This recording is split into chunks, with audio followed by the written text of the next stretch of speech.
Ladies and gentlemen, welcome back. You may notice we are outside of the dungeon we finished at last night. So here's the thing. After going back in to, game? After going back in to get to Makar, which I remind you is at the end of the dungeon, which means... Jesus Christ, game! I'm talking here!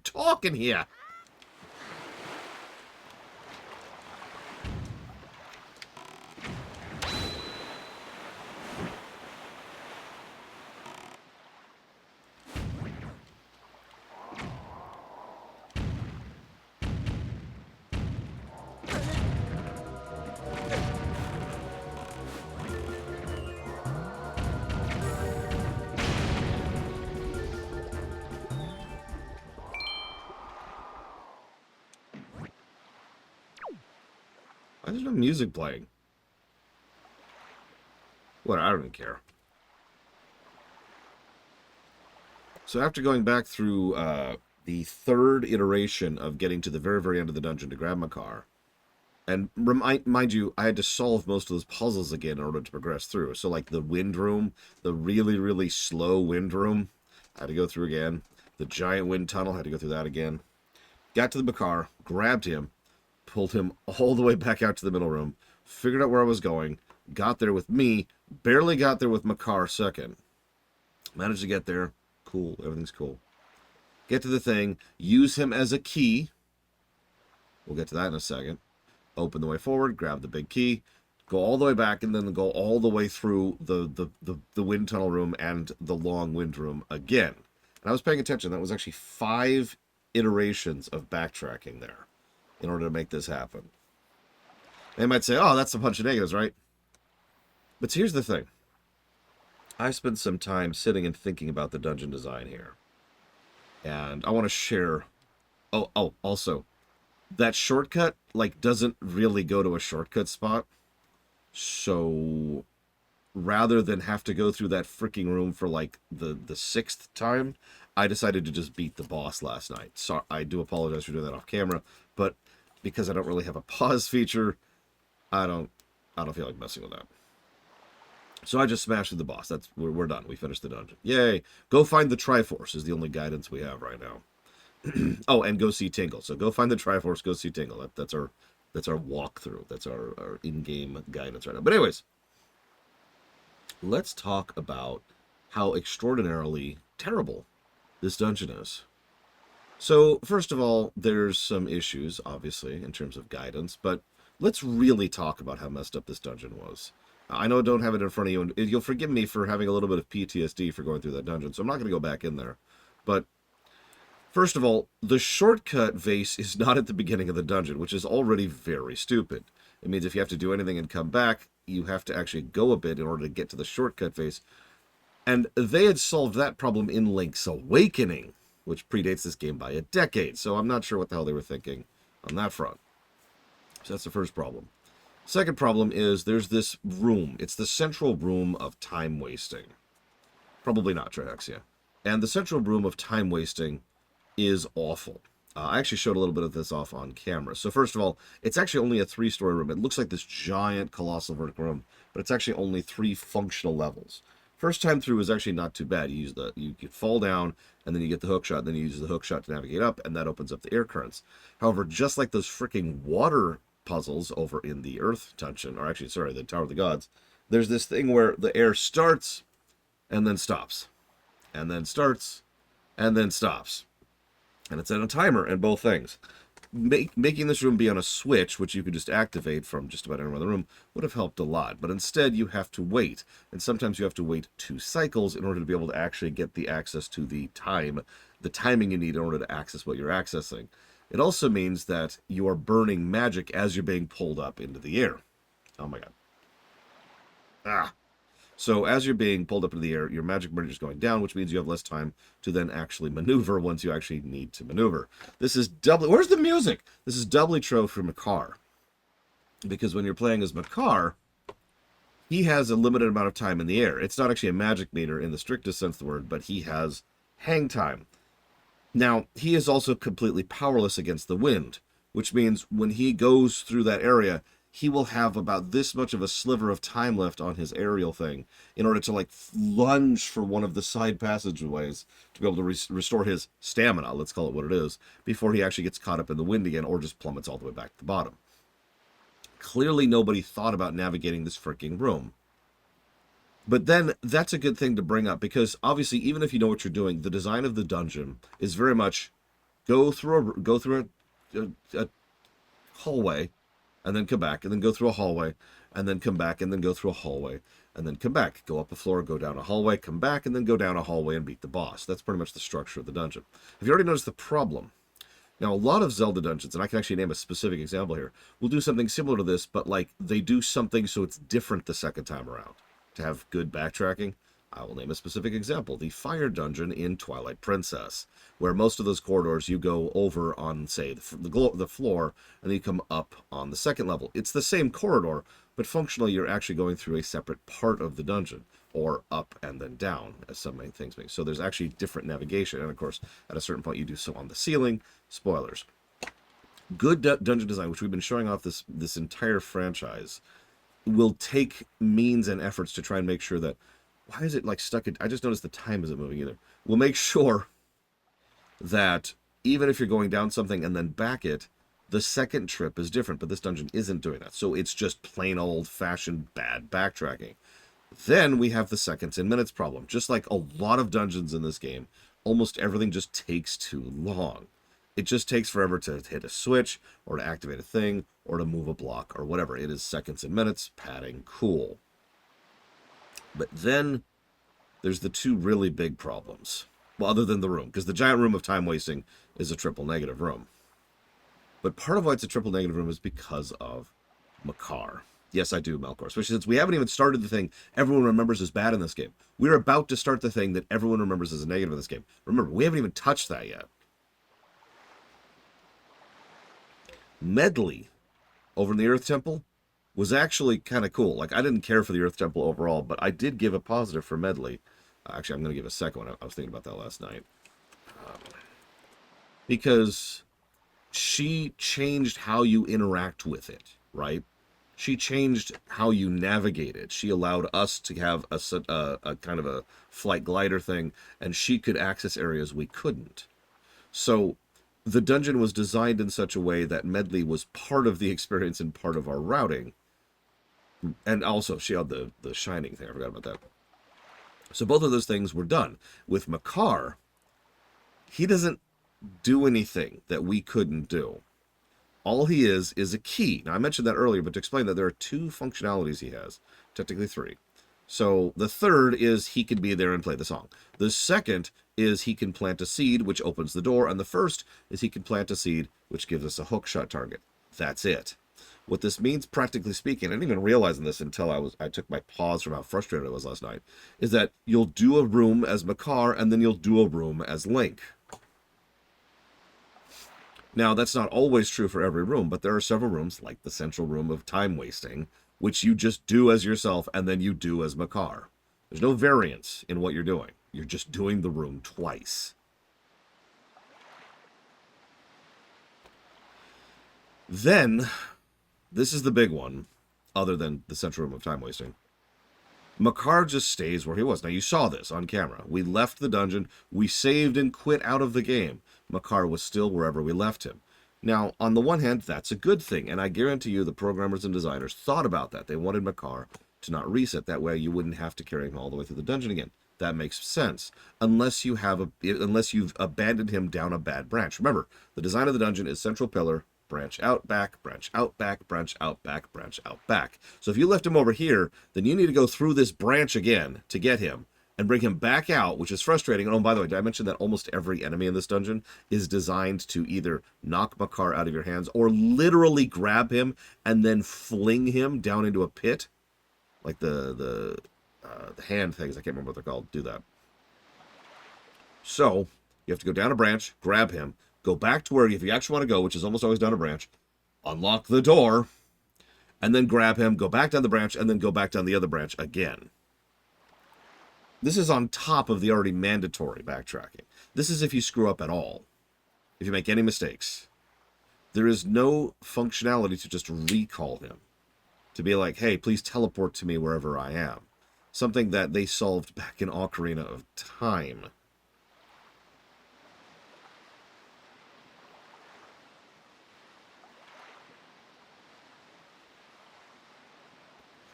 Pound for pound, I think this is the worst dungeon we've covered in this franchise so far.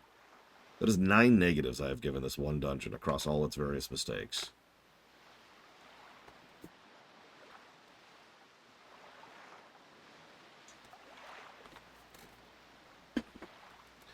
So,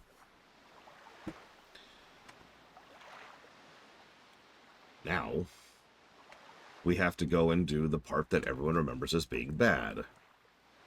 I don't even know where to go, actually. Fun fact, I need to pull up a walkthrough because I don't actually know where to go.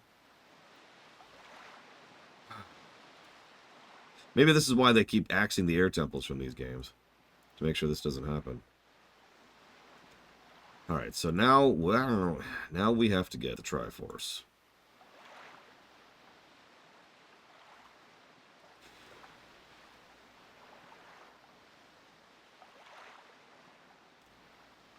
What?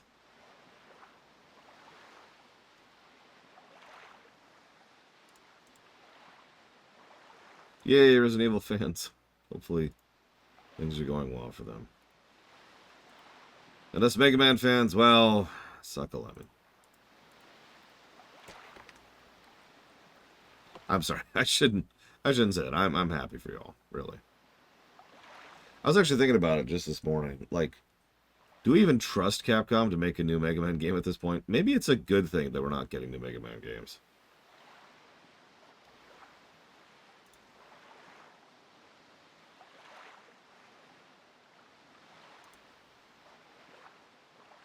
Where is this place?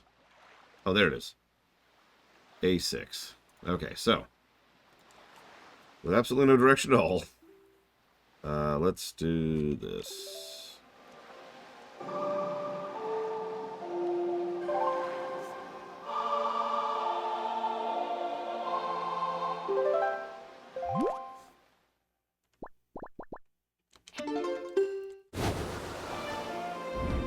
That's true, but I'll never get a bad Mega Man game again if they don't try to. We could get a Mega Man X1. Or we could get a Mega Man X7. And honestly, after X Dive, I don't know, man. I don't know if I want a new Mega Man game by Capcom. Don't have a lot of faith right now. No, I hadn't Zack Teft, but woo.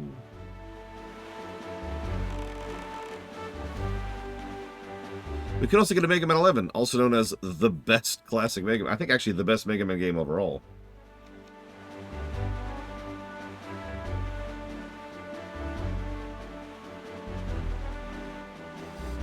I don't know, there's a thing I still have to do about that.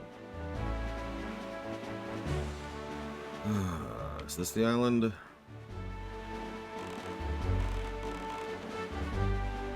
This looks like it.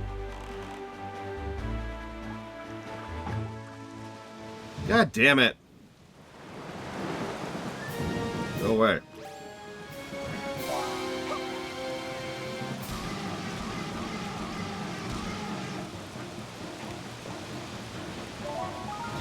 So,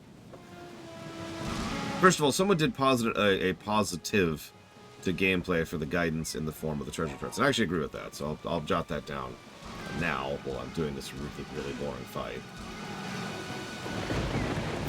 Ooh.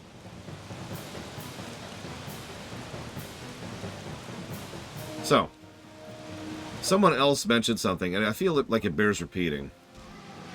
How many of you have ever written anything? Maybe for school, maybe just for fun, maybe for fanfiction.net.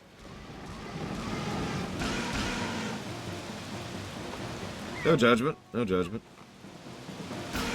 So, most of you are probably aware of the fact that what generally happens when you're writing something is you write too much, and then you do your editing pass, and that brings it down to parity. You improve the quality of it, but you also kind of reduce the literal amount of words on the page, right?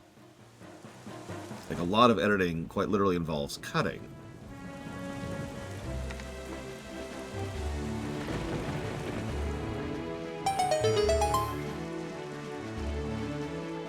me go get it, game. There you go.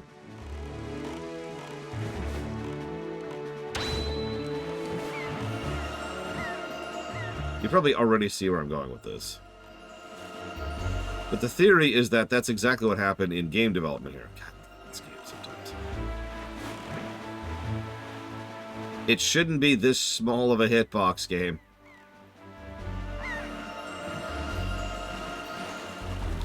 Or you should just keep the damn thing there.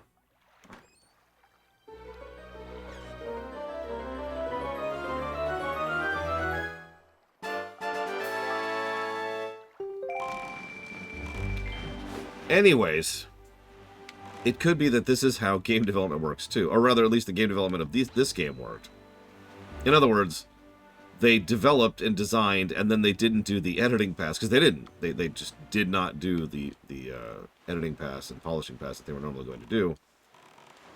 And so as a consequence, every aspect of this game is padded to hell and back. It really is doubly funny when you consider that the original version of this game, which we are not playing, was much, much worse about all of these problems.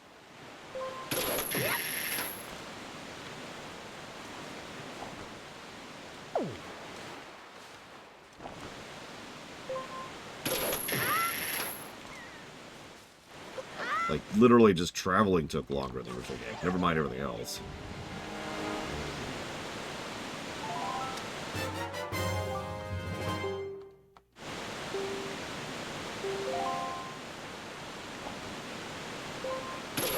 Like, honestly, the best evidence for that being true is the fact that this is an editing pass in the game. It's just not enough of one. The version we're playing, I mean.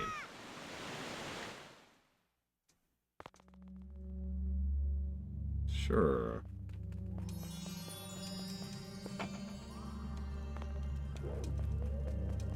It's okay.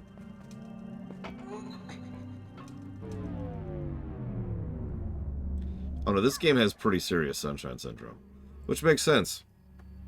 Because it has it for the exact same reason. I was talking with a friend just last night about how absolutely ridiculously stupid their strategy was here. No, seriously, think about this for 5 seconds. Like, I know I said this last night, but I feel like this bears repeating.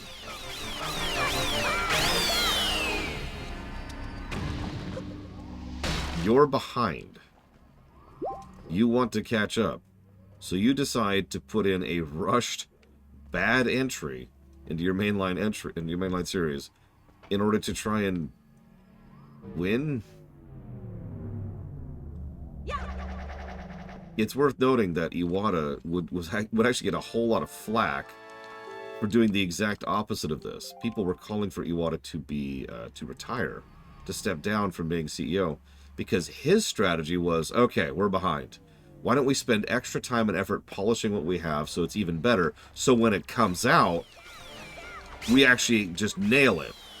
And that'll make up for lost sales. And people hated that.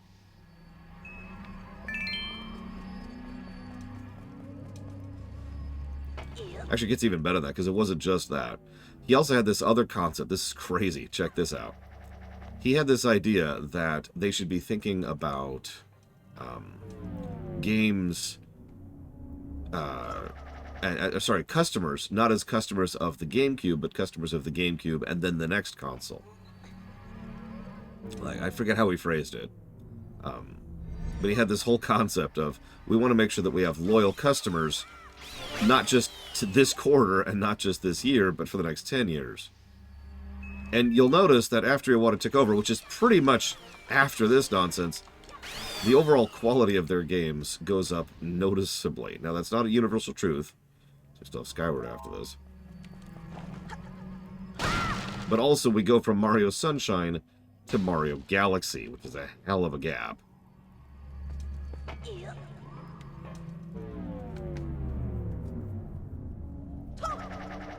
Oh my god, is this literally just...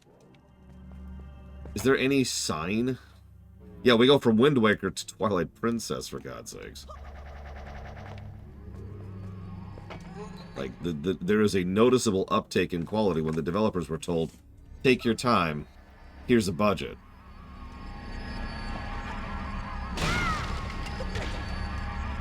And they have still they continue to use that strategy to this day, actually.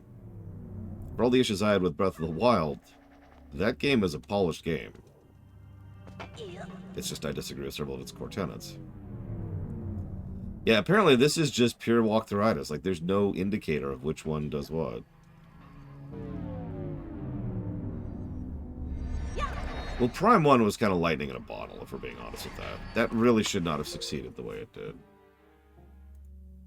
I've talked about that before, and we'll hopefully talk about that someday in the future. Okay, so hold on.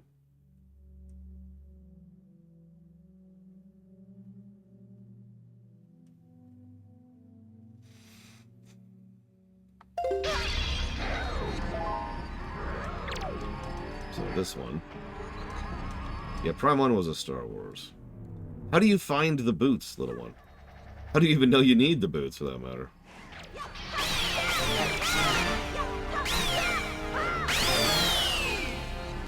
I mean, honestly, how do you find anything in this game?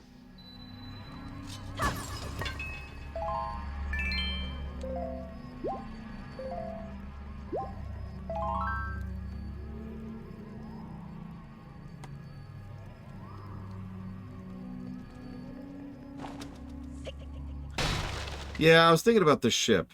Or the ship. The fish. And the fish are a good idea terribly implemented, I think.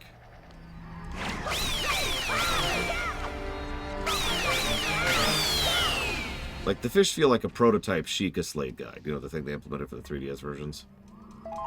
Or not Sheikah Slate Guide, Sheikah Guide. Don't know why I had Slate there.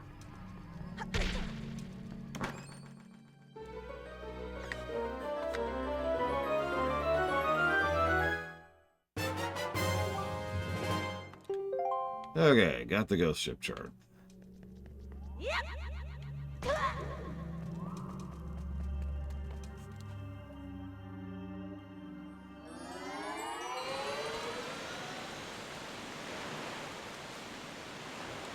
Okay, so what is the moon right now? Where are you, man?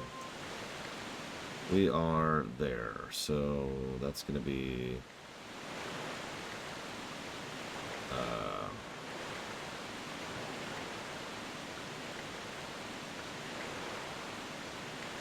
1, 2, 3, 4, 5. 1, 2, 3, 4, 5. 5-star Isles.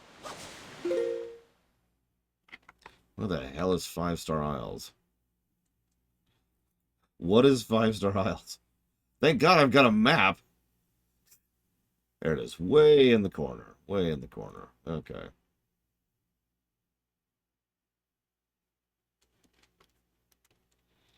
Okay, the ride.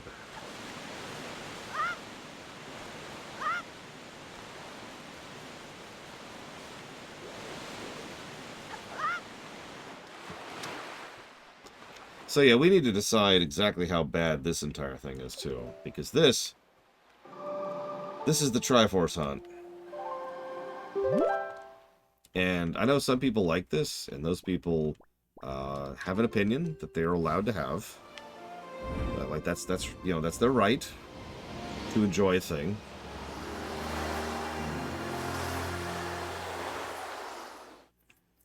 I don't think I can even show you what I just got. Hang on.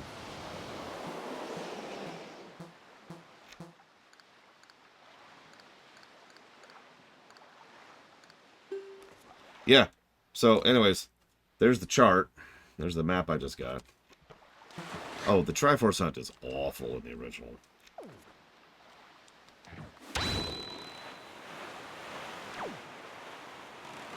Yeah, this is probably the most this is a huge padding section and very, very walkthrough-y, because they really just kind of want you to roam a lot.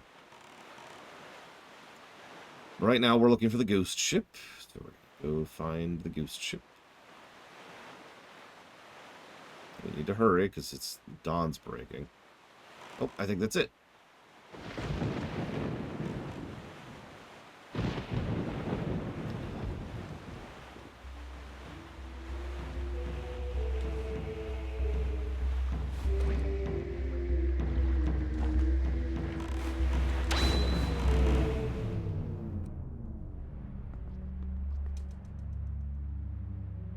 Oh yeah, that's water I want to jump into down there.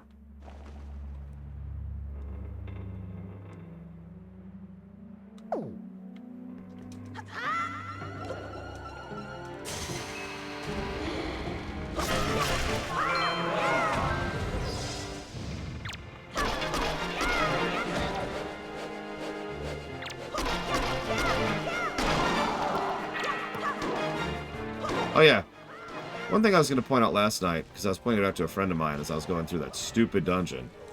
So I needed someone to talk to me because I was just not enjoying that experience particularly well.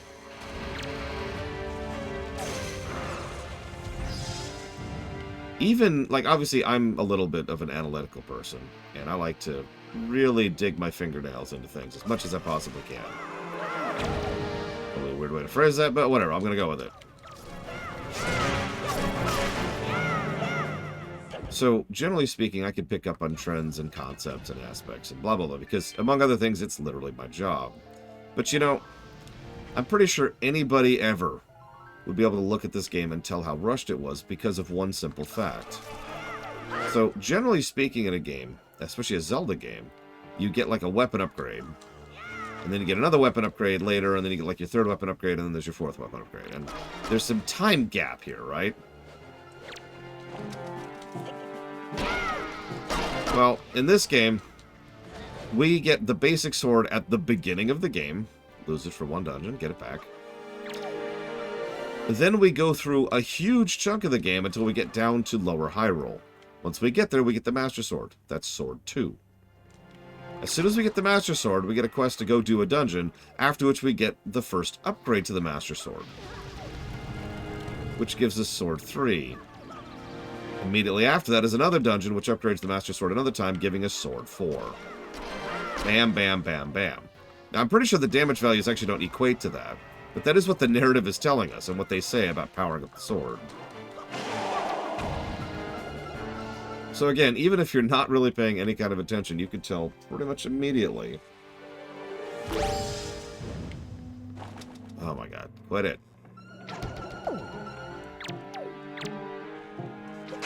That, you know, this is rushed, because it's just like, alright, do this. And then do this, and then do this, and then you're done. I like shorter games, don't mistake me, but this feels raced through. Which makes sense. Because it was. Even if Miyamoto didn't say that quote, he was right.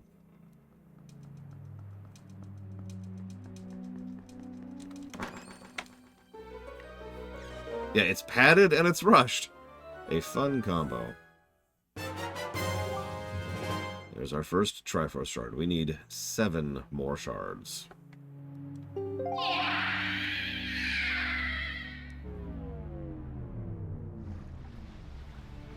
And for whatever reason that kills the curse on the boat, your guess is as good as mine.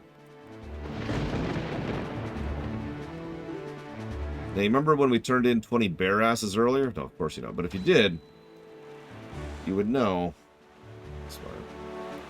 that upon doing so, we gained access to a private cabana, which is what we actually need for the next step. So in order to progress through the main story quest, we have to go collect 20 bear asses for a seemingly unrelated side quest. One of several, I might add.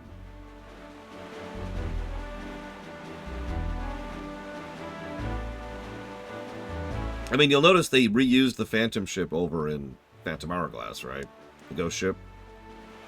Like, obviously they agreed that that was a cool concept. Is that it? Yes, it is.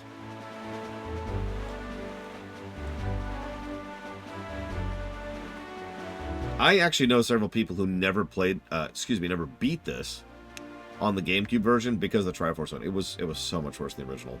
In the original, you go around, you get the Triforce charts. All of them are Triforce charts. And then you take them to Tingle, spend, 3,200 rupees? Which you'll notice, we don't even have that much yet, and we've been saving rupees the entire game. And then, you know, turn all of those rupees in to get those charts translated, and then you go get the Triforce pieces. And that is exactly as sloggy as it sounds. Remember that just moving around is slower in the original version, too. So you've got rupee grind, you've got treasure hunting, you've got barely any guidance on where to do and what to do. Where to go and what to do. And every single aspect of it is slower.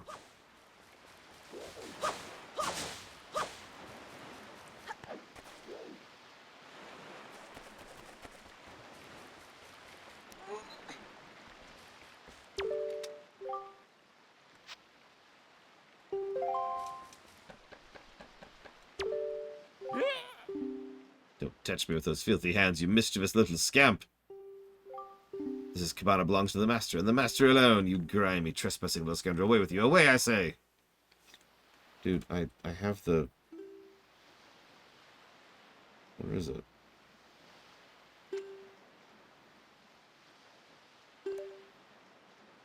Is this it?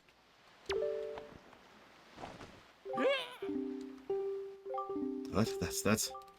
Are you the new master? Are you Master Arsh? Yes, I am. So pleased to hear that name. Master Arsh, please be gentle on this fine door. Lamb!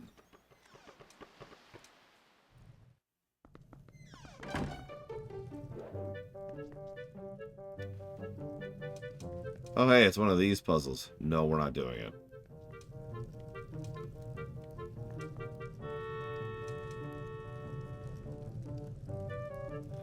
So, nice place. Oh god, do we have to do it? No, we don't. Okay, thank god. We need to...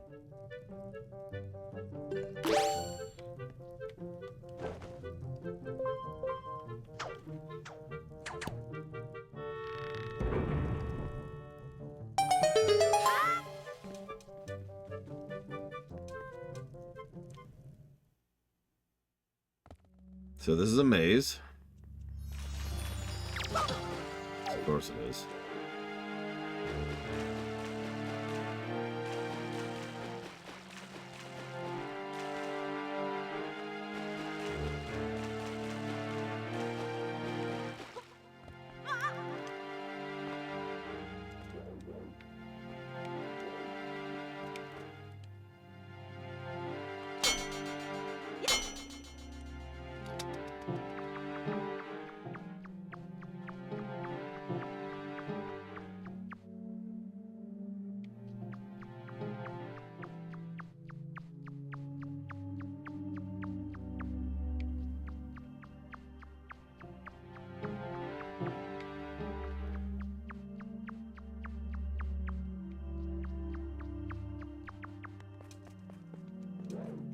Shoot. Okay.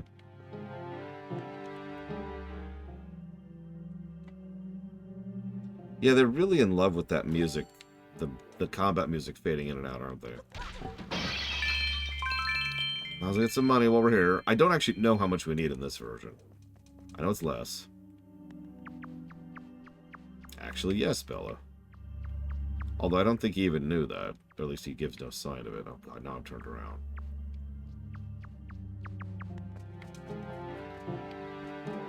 Okay, so, no, we're back, alright.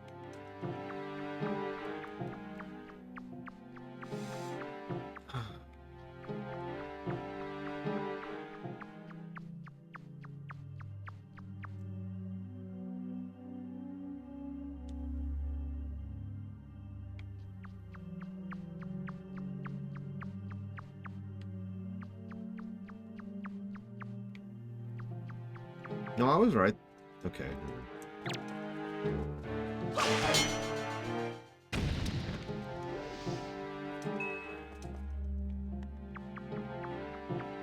Listen, I can't talk about good games right now offshore Twitch account. I'm playing Wind Waker.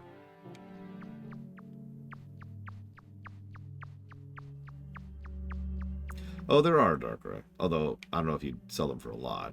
It's just, you sell them for several. Might be a better way to put that.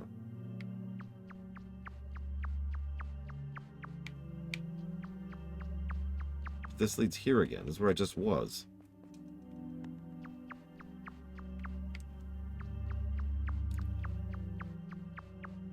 I mean, I've heard about the pink soup epidemic.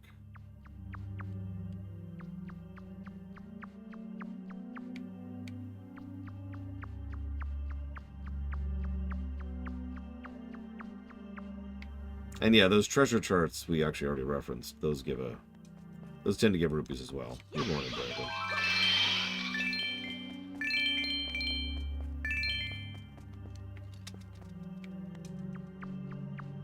So far I've gone every way but the right one. So I can remember where I'm supposed to diverge on the path. Should be here, I want to say. My directions are completely wrong. I'm just going off of, like, mental map at this point. If there's a switch up here, we're good. Okay.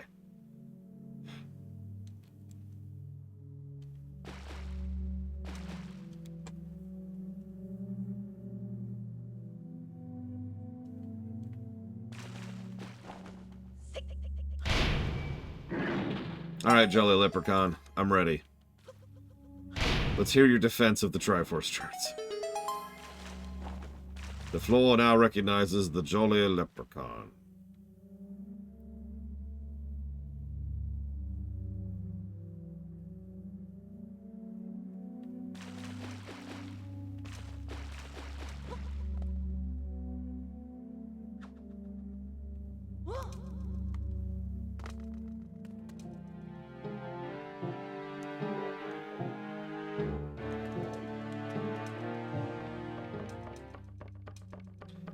Okay, this is the wrong way, obviously. Oh, these directions are extremely wrong. This is just the entrance.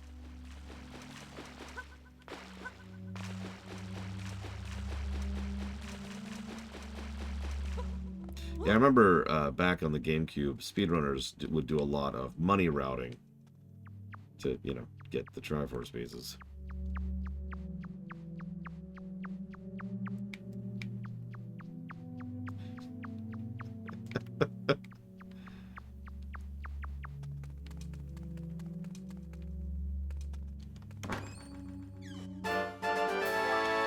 Yep, money routing. Oh yeah, by the way, you start off with a smaller... I didn't even mention this. You start off with a smaller wallet in the GameCube version. So, that's bad too. Just to pile that on there.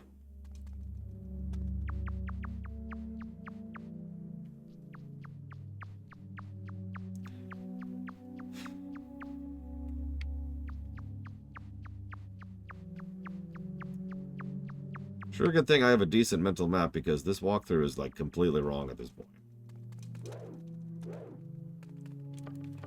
Oh my god, Ross, what did you do? What did you do?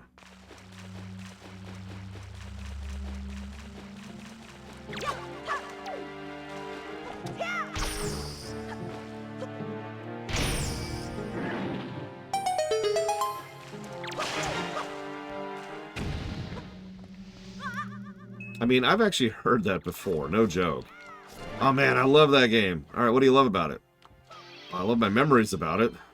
But would you like replaying it? No! God, I'm never going to replay the game. Okay. No joke, I've heard that before. I actually know some people who are a little bit more self-aware of that and admit that what they actually love is their memories of the game. Which, by the way, is fine. Just, you know.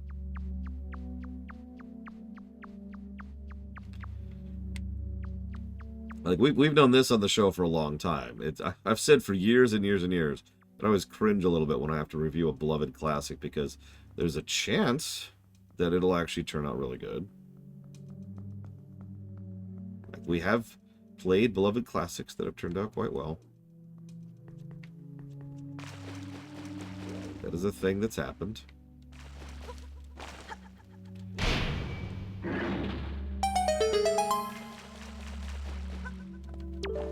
I mean, honestly, yeah, like the last two games, Ocarina and Majora both scored quite well.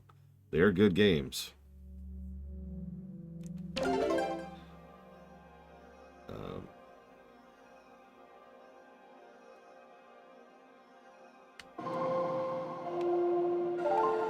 I was, Ross. And yeah, FFT, we could pretty much predict what FFT is going to do. like Dakota was talking about yesterday, its gameplay is going to tank. Let's just be honest about that. But its story's going to crush it. It has a few story dips, especially towards the outro, but it's still an extremely good story. Triforce Shard 2. So yes, getting the Cabana was MSQ. In case you were wondering why I bothered to farm all those butterfly pendants off of the enemy in the first dungeon, this is why.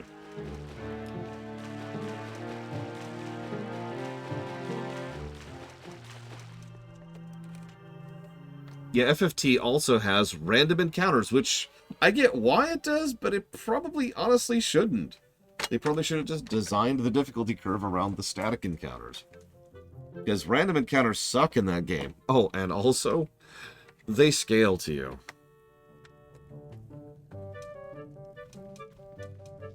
See, if I could say one sentence review of the Zelda franchise, the less I have to look at a walkthrough, the better the Zelda game is.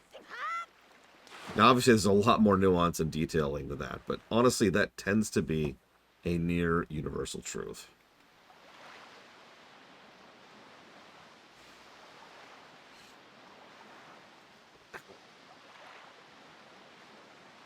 Honestly, the fact that Link Between Worlds is currently the king, and I have to look up almost nothing for that, is probably the best example of that. Okay, where am I going?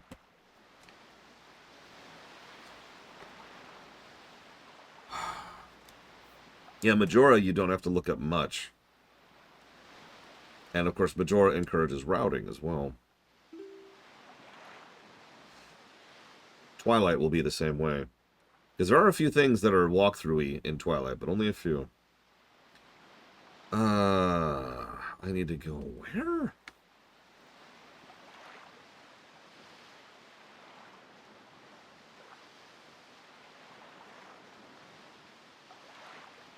Sorry, I've got a map.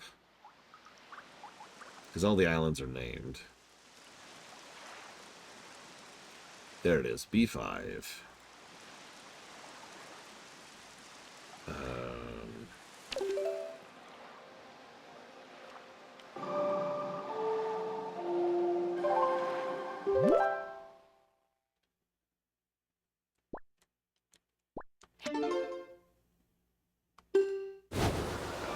Well, I'm not disagreeing with you, Walker. It's just, it's something that, speaking of someone who's been playing Zelda games since Zelda 1, it's just a vibe I've been seeing over the years.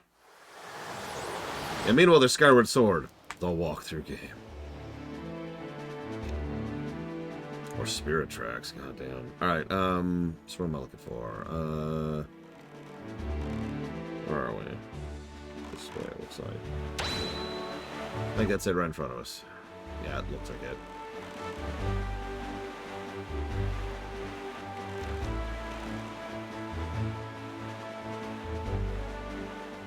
No, but Ocarina is still a walkthrough game.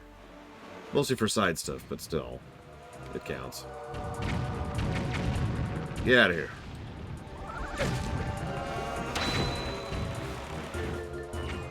I like how you just hit the brakes the moment you pull out the guns. That's not actually a complaint. That's a good thing. Link to the Past also had a few walkthrough-y things, but much fewer. I think Link to the Past actually had the least walkthrough-y things of the series, other than Link Between Worlds.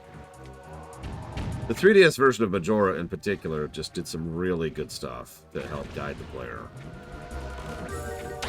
And Ocarina, too, while we're on the subject.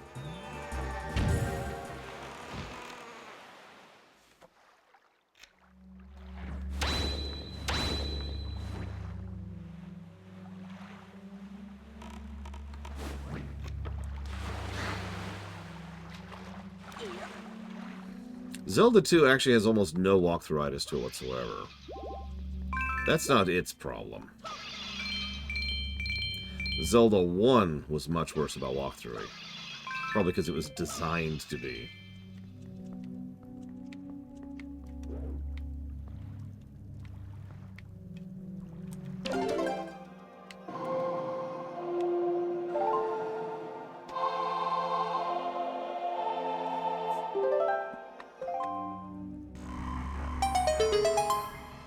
Yeah, Zelda 2's problem is, screw you!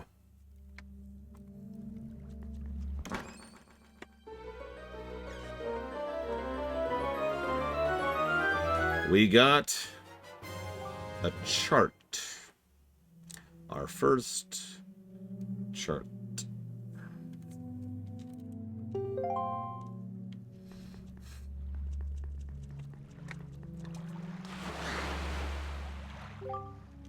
Yeah, I know that. Thank you.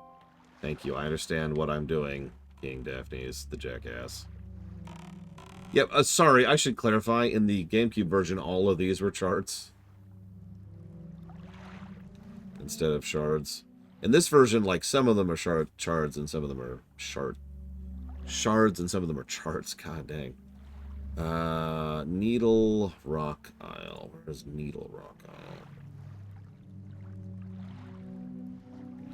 You'd think you could just say the coordinates, because there's a frickin' grid to the map. But no, it's Needle Rock Isle. Okay, so it's A5. Thank you, game.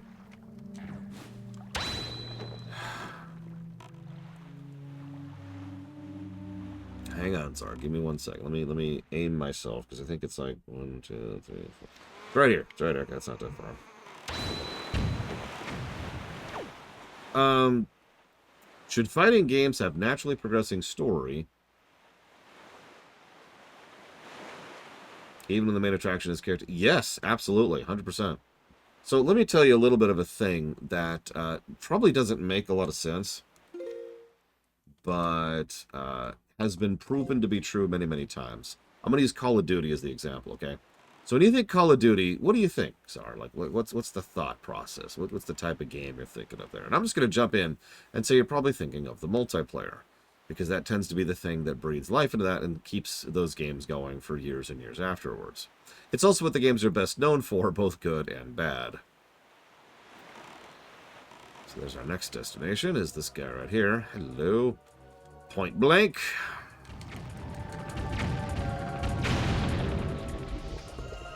And we've got to salvage, because of course we do, because this game hates me. No, god damn it, that was just, oh my god. Okay, well, I guess we'll kill these things, since they're in the way, and, you know.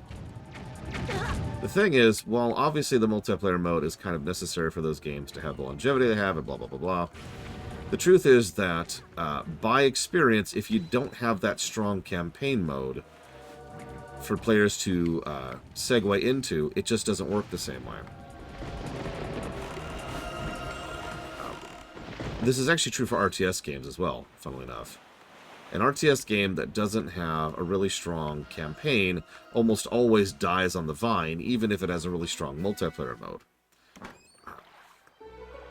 People have done some research on the specifics of why, but what it boils down to is another Triforce chart. What it boils down to is the most people will play a game to play through the campaign, percentage-wise. And then if enough people are interested in the campaign, they will poke around the other stuff you have options for, which will lead them towards the multiplayer. And if enough of those people get engaged in the multiplayer, they will then go into the circuit stuff, the tournament stuff, the ladder board stuff, right? So, this is true for RTSs, this is true for FPSs, this is true for fighting games. If you don't have some kind of a campaign mode, a lot of people just don't get invested in fighting games to begin with. And you have automatically, because you reduced the initial pool, you've reduced the second and the third pool immediately. Racing games as well, it's another good example. This is a proven pattern that we've seen over the years, which admittedly doesn't, I guess I'm just the idiot here, because I never would have presumed that, but proof positive exists to prove me wrong there. G5 is where we're going next. Oh. No, next we're getting Beetle. Okay, let's go get Beetle.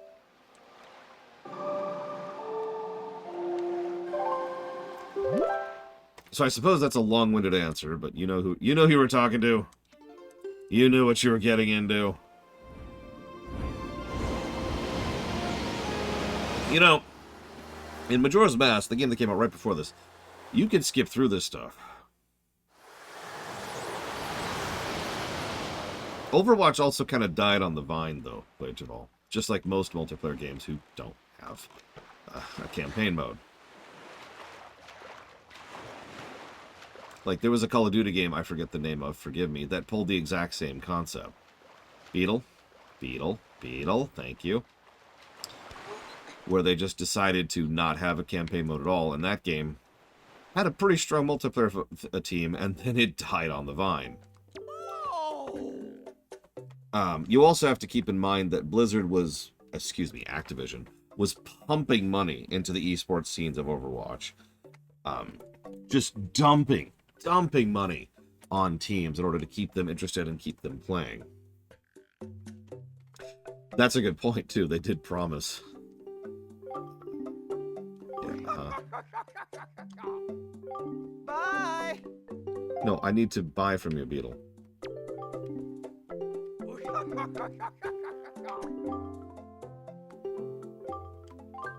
Thank you! I think we need to buy a second one, so we're going to buy it while we're here.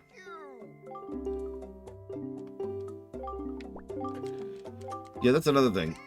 Esports has its own issues, which would honestly is beyond the scope of me sitting here and chatting about it while I'm getting Triforce pieces. Yep. Where's my ride? There you are. Don't mistake me. I'm actually in favor of the concept of esports, but then again, if you know me, I'm in the favor of a lot of concepts. Execution matters and all that. Can we have some frickin' music, please?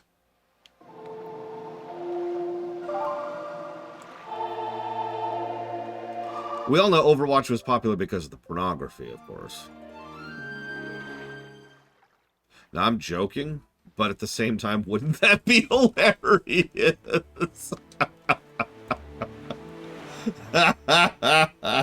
That would just make my day. Honestly, I had the same reaction, if you remember Blade Chaval. I even said this back when we used to stream Overwatch, because we used to do Overwatch streams semi-regularly. Thing is, it got boring. There was just nothing to do. There's nothing interesting there.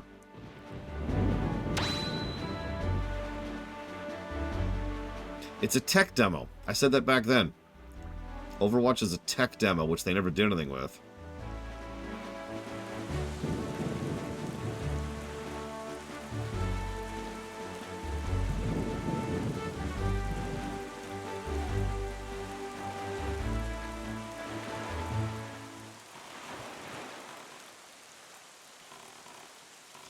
So who's ready for annoying minigames?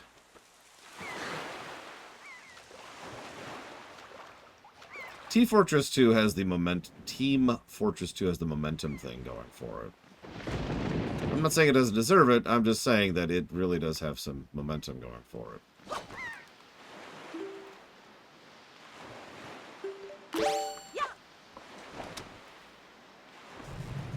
I mean, you still periodically hear about some of the crap going on in Team Fortress 2. Whoops, I did not mean to do that. I meant to do this. There we go.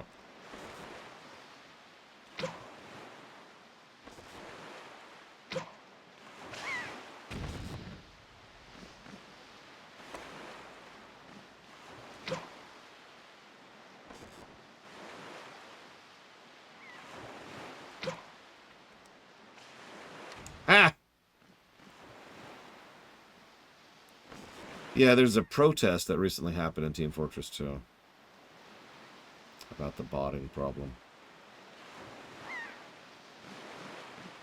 The botting problem... Damn it, I twitched.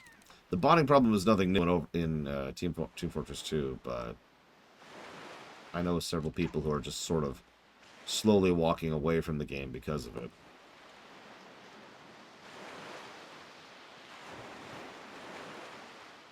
And we've talked about this before because EVE Online has this issue. Games like that kind of need influxes of new players, otherwise they'll just slowly melt away. That's the nature of it, right? That's why WoW has tried so hard over so many years to make their new player experience so easy and smooth and quick to do.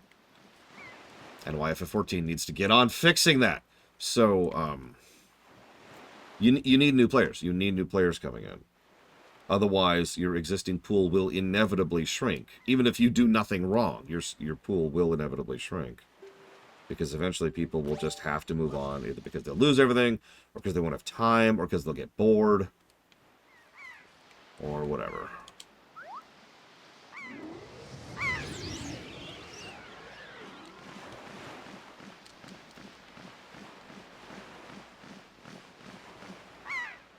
Maybe they'll get that new job and that new promotion, and they just won't have time anymore.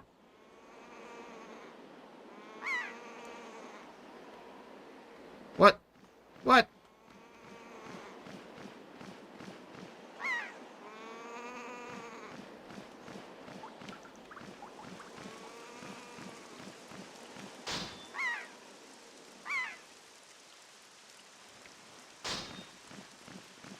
Very true, Blade Jamal.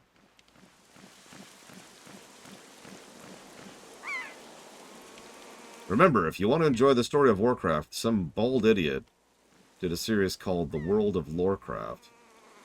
So you can enjoy the full story of that game, which is extensive without having to actually slog through the terrible presentation of it across the game.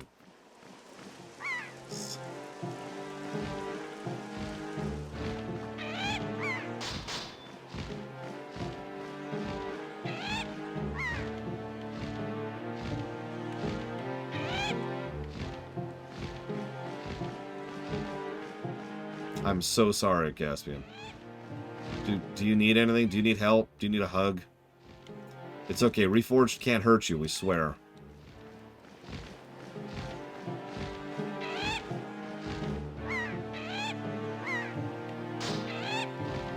I've seen that video. I disagree with it pretty strongly.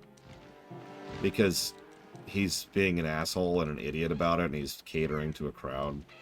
So, nothing he's saying has any real validity.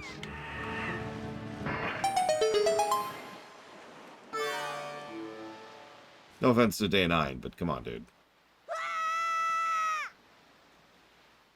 By the way, anybody want to guess what guides you to coming here and using a pair and using a seagull to hit switches to progress? Because this is MSQ, I remind you. This is mandatory story quest.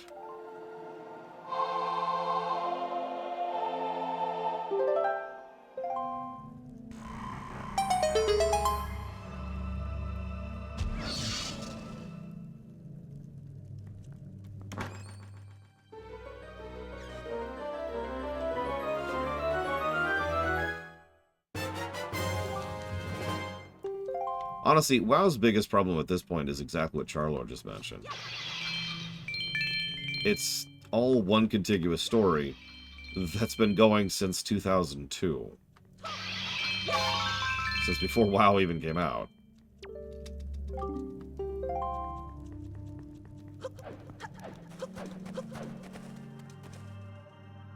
And the books are canon for Warcraft.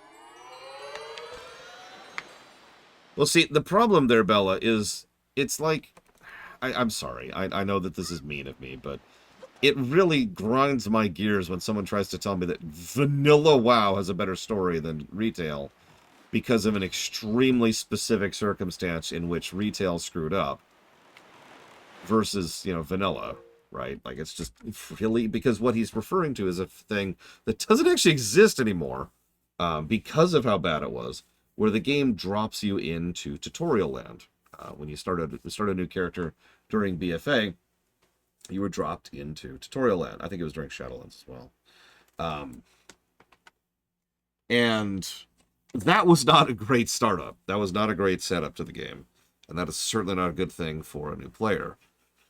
Now, the funny thing is, you're probably thinking, but it's tutorial land. And it's a very good tutorial gameplay-wise. But narratively, it just jumps into the middle of BFA, and it's like, what?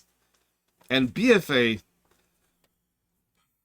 I want to know who came up with the idea to decide, because they decided that BFA was going to be the starting point for new players. They then changed their minds on that, and Dragonflight is going to be the new starting point, which works a lot better, by the way, because Dragonflight is a soft reset to the whole setting and series.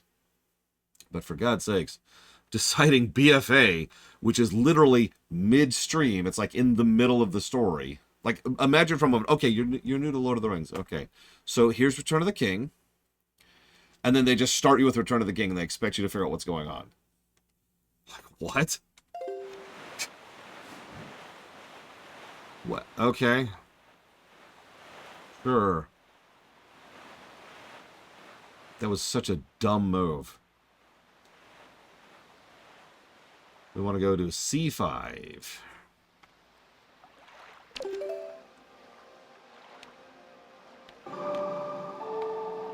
Yeah, let's just start FF14 and Stormblood. It'll be fine.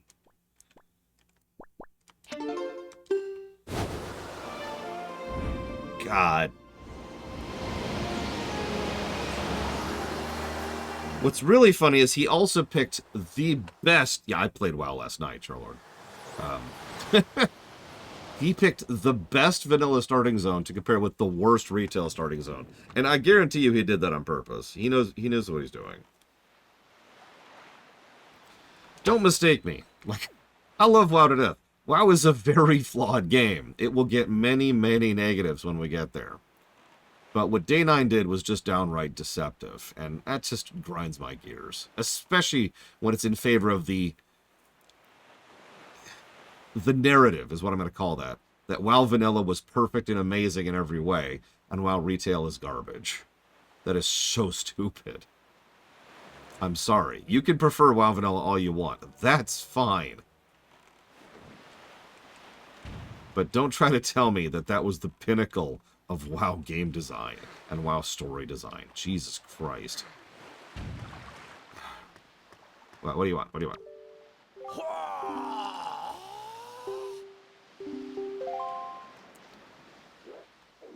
Okay.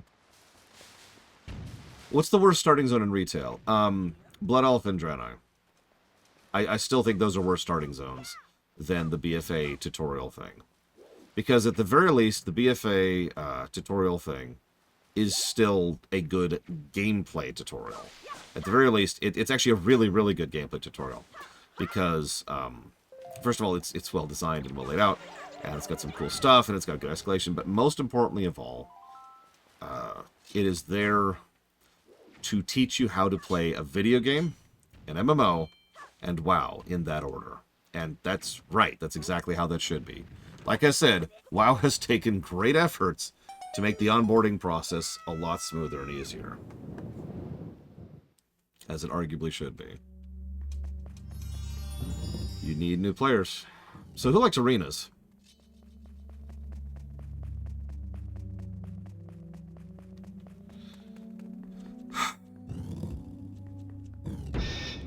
Hang on.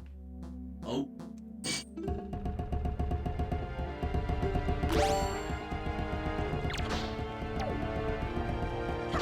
Blood Elf is a bit better. Draenei is actually more interesting from a story perspective. At least I think so.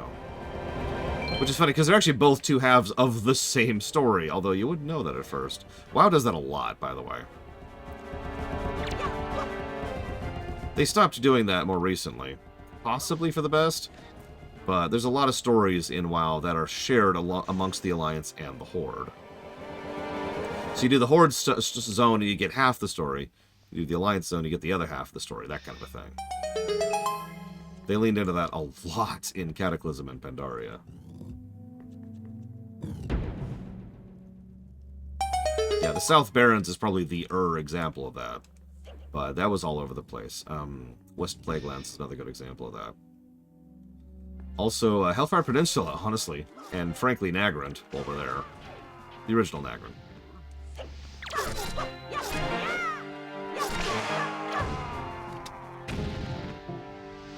Yeah, the tree burning might be one of those rare times where we give a single individual event more than 3 negatives, because that is so monstrously terrible of an idea, and everybody knew it. And everybody was aware of how bad of an idea that was. And everybody in the office was saying, this is a terrible idea, and they went ahead and did it. Dozens or hundreds of people did animations and writing and voice acting and scripting and events and quest design to make a terrible idea happen. Negative, negative, negative. Gameplay-wise, least favorite expansion, BC. Easy answer. I don't even have to think about that. BC has just... It's vanilla, but slightly better. They were still figuring out things like quest design and encounter design and boss design and dungeon design. Like, think about Shattered Halls for 5 seconds. What is Shattered Halls like mechanically, gameplay-wise? Alright, so here's a trash pack, followed by another trash pack, followed by a respawning trash pack, followed by 3 trash packs in one room, followed by 1, 2, 3, 4 trash packs, followed by going into a pit where there's 2 trash packs, and then there's a boss. That's Shattered Halls. None of that's hyperbole. Wait, what, Cinematic Sith?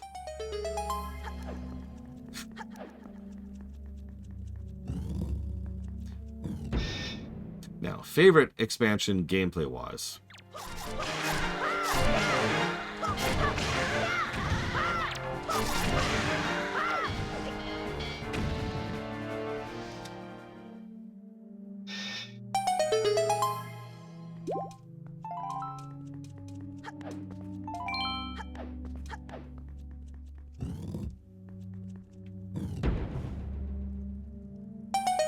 Listen, we all know this game is worse than Quest 64 in every way.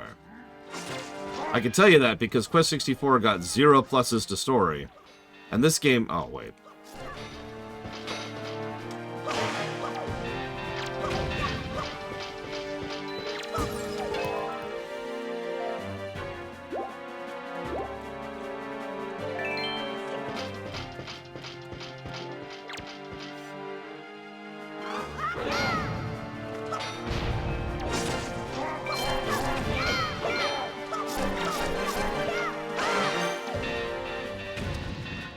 We'll beat the game today, Act.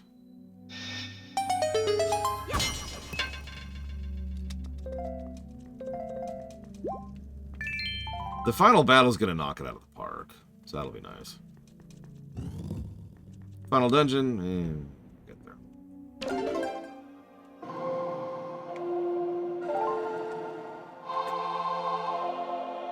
I meant to say that at the beginning of the VOD. I completely spaced. No, I haven't, Act. I think my favorite WoW expansion, gameplay-wise, it's actually really tough. Because it's a toss-up between Dragonflight, Warlords, and Pandaria. Those are the big ones that are really, really there. As far as favorites.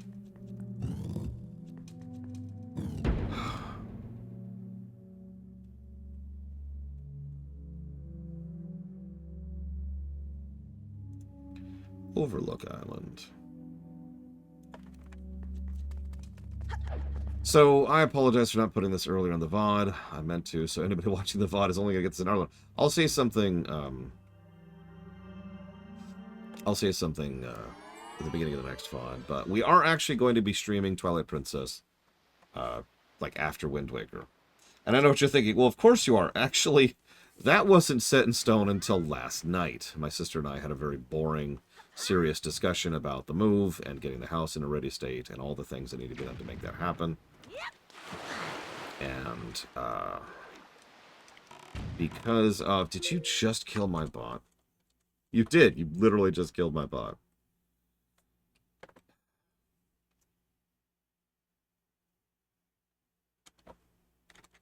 Yeah, we had some boring adult conversations. You know the type. And, yeah, that's no longer accurate, because I haven't updated that. But the point is, the only thing that matters for you guys is we'll be playing Wind Waker, and then we will be playing Twilight Princess. And then, I don't know what. Then we're going to be playing it by ear on the fly.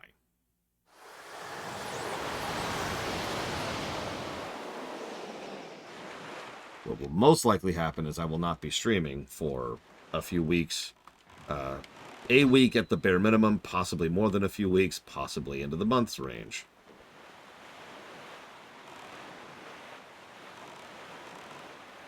Because I'm not sure of anything at that point.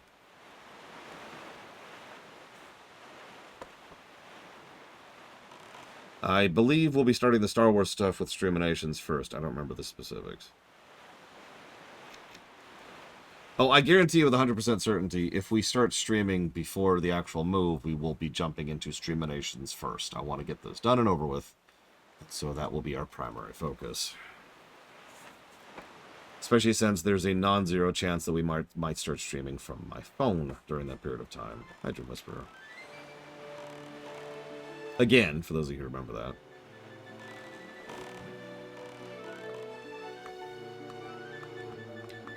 Yeah, we'll see. For me, an ideal situation would be we spend, the week getting the house into saleable state, finish up the basement, and then list the sucker. And then along with the listing requirements, we add the proviso that I forget the term for right now, which means that even when someone buys the house, we get X amount of time to then evacuate the house. During that evacuation period, they buy a new house. Cool. Once they have bought a new house, we then move into new house. I make the very long and boring drive up north, set up that new house, and then just get back into work as quickly as possible once new house is in a place of being set up. I mean, honestly, right now, the average home listing time is 5 days. That's not actually a joke. Before it sells.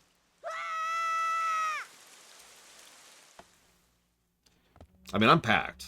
Like, probably doesn't look like it, but all of these stuffed animals can go in those bags right there. And these are already packed. So the only thing that isn't packed is the computer, which is just going to go in my car. The monitor, which is just going to go in my car. And the stuff in my desk, which is my spare computer equipment, which is going in that box right there. I'm packed.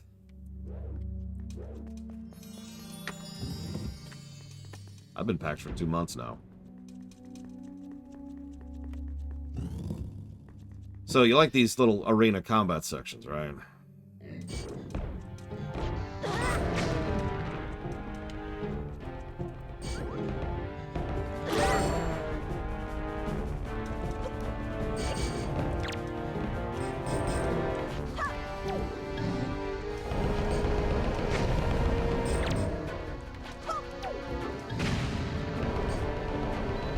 Yep, same arena type, different enemies. This is, like, so obvious. I know I've already said this 1,000 times, but it really needs to bear repeating just how obvious this padding is. There's no story here. There's no narrative. There's no prove your worth. It's just the same frickin' room on a different island with a slightly different set of enemies. That's it. That's what this is. You remember when we were playing The Bard's Tale? And you know it's gotten bad when I start comparing Wind Waker to The Bard's Tale. And we got to the final dungeon, which was just the same room copy-pasted like 20 times. With slightly different encounters in each thing. Yeah, that's where we're at right now.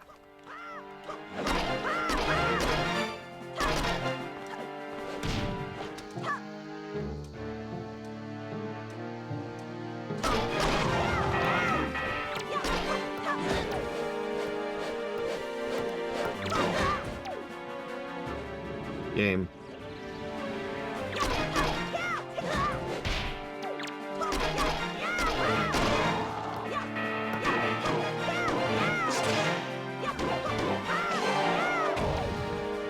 Well, good luck, Just Drop TV.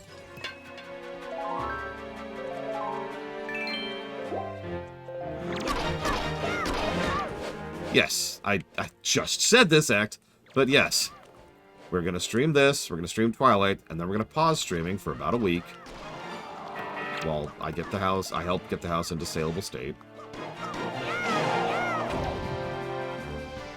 And then, who knows? It's entirely possible I'll just go right back to streaming. Again, I am in a packed state. It would take me probably a few hours to get into a U-Haul right now, and then be off and head off. So I can move with extremely short notice right now. In an emergency situation, I can move with even less notice than that, because I can just toss my mattress if I have to.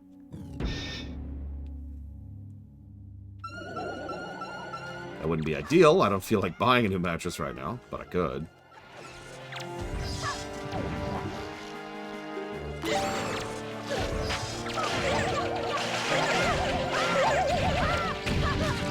We might not beat Wind Waker first shift, especially since I was having trouble sleeping last night, so I woke up late. We will beat Wind Waker today, period.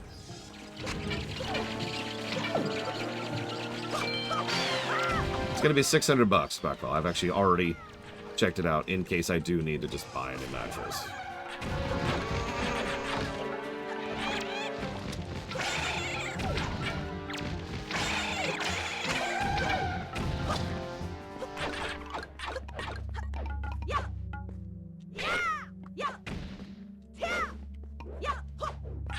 Oh my god, really? The summoned mobs count for killing?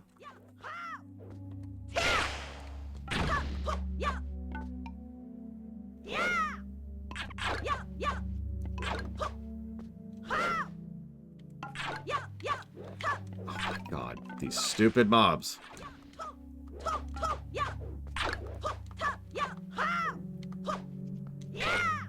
Actually, no. I've already looked up prices for a U-Haul.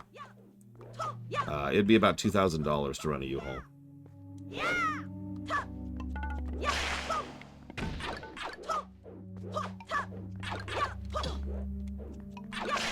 So, give it a choice. I'd rather not.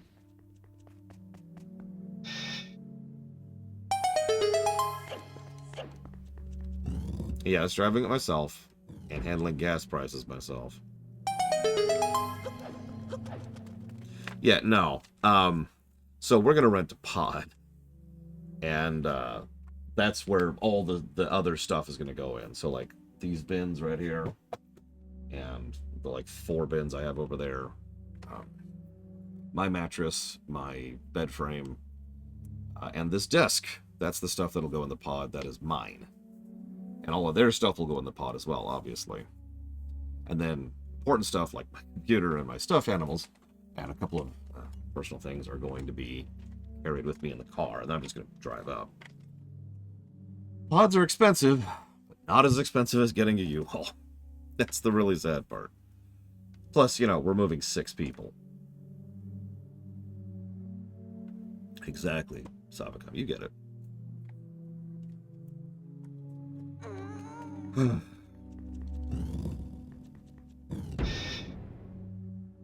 Either way, in a true emergency situation, which will not happen, I'm sure, I can fit everything I need to survive into my car,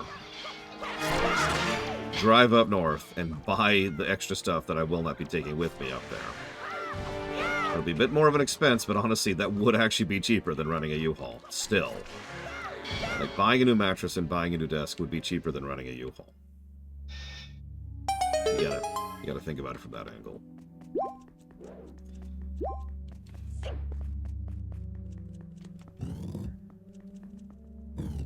Hey, look, it's the same thing as last time.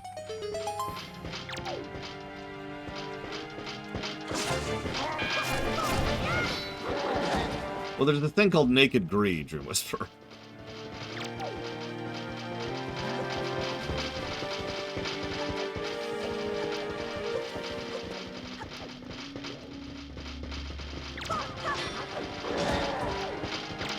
This is actually really bad. Wow.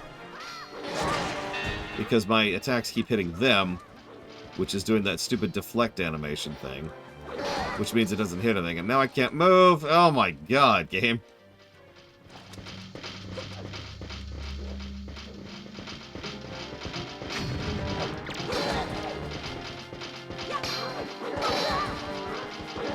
Oh my god. Oh my god.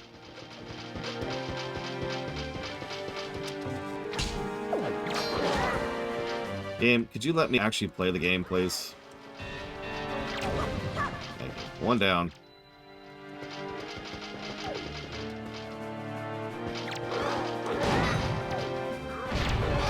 I have no idea. Moblins? Bowls? Your guess is as good as mine.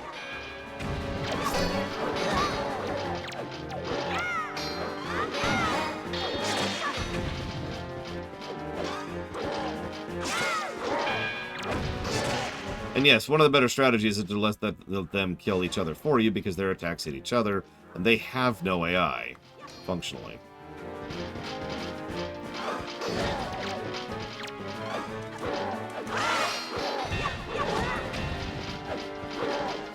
Oh, well, that is you have to get rid of the armor first.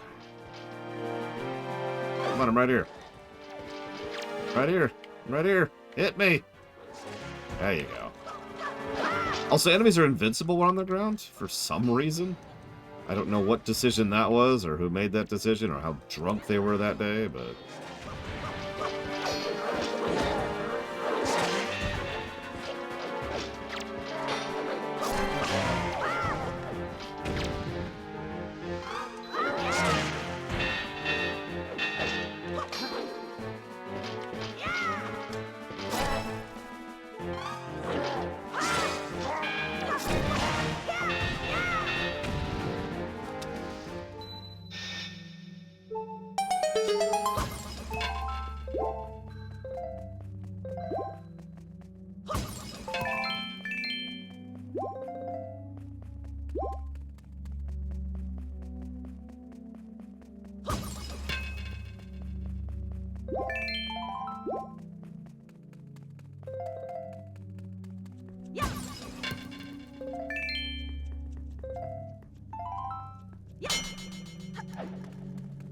Where am I going?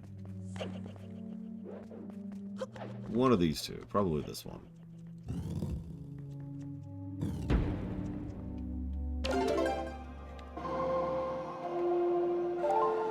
Next.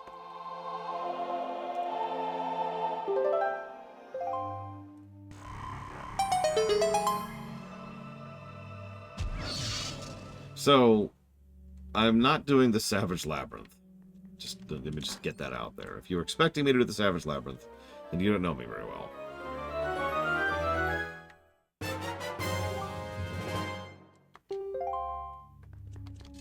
Naturally, that means we have to go do the Savage Labyrinth.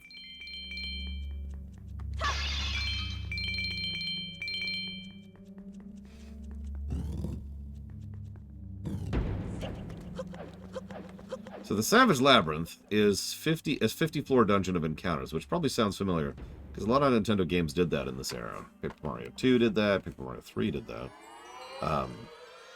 Twilight Princess had something like that. You know, you go down the 100 floors or 50 floors or whatever, and you just fight enemies, and that's it. That's the thing. So that's the Savage Labyrinth. Where is my boat? Daphne's.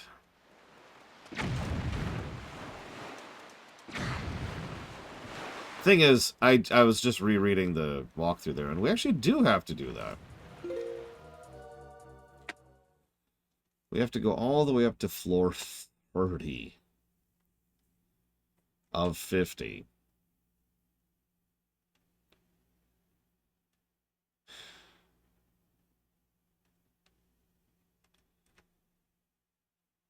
All right.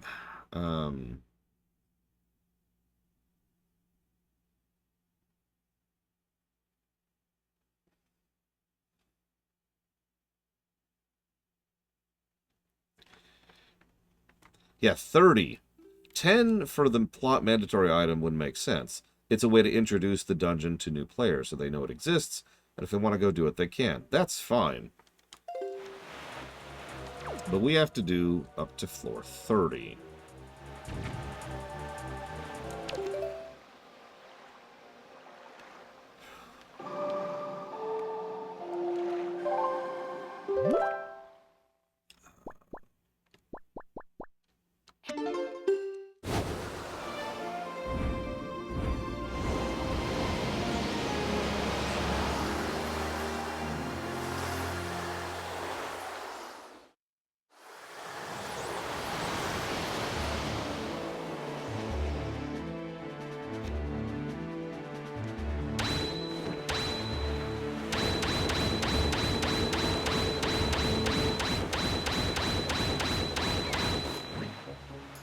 It's faster.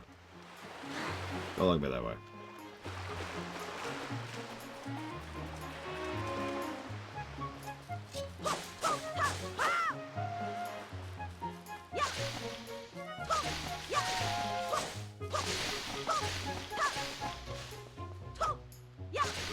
Nine, Rex.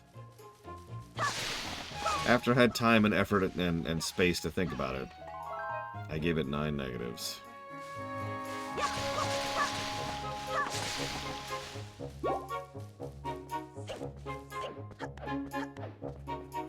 Whoops, wrong way, wrong way.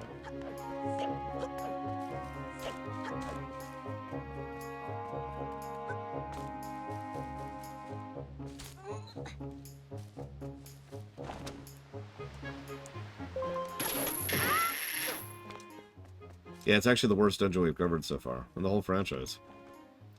And I stand behind that. It used to be Master Quest Water Temple. This is the Savage Labyrinth. Ugh.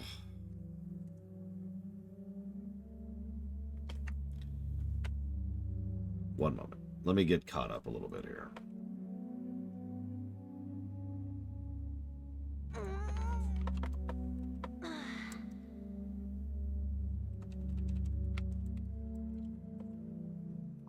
The stretch in Zelda 2 was complete bullcrap.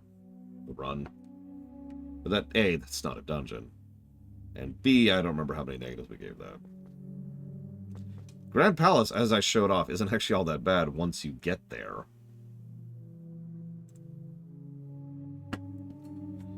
Alright.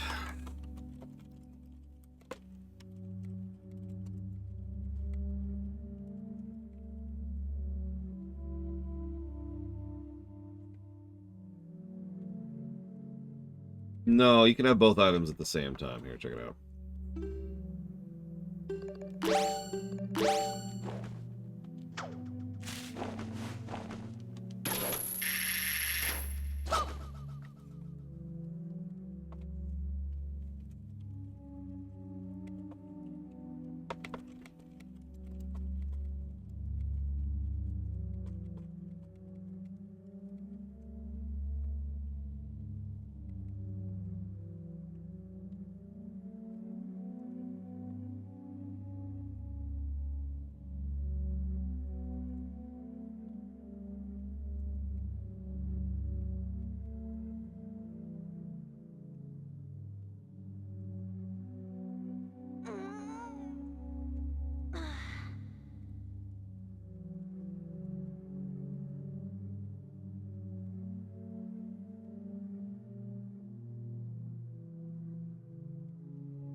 Oh yeah, sure thing. You need to talk about corporate values and the thing that's important to your company from an ethics and morality perspective.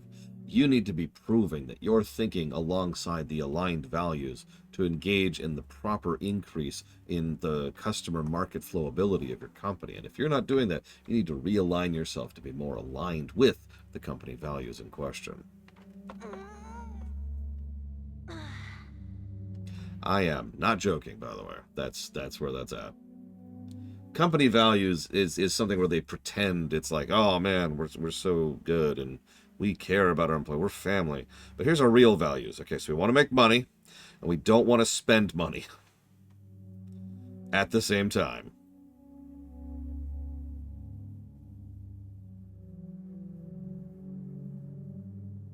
So make it work.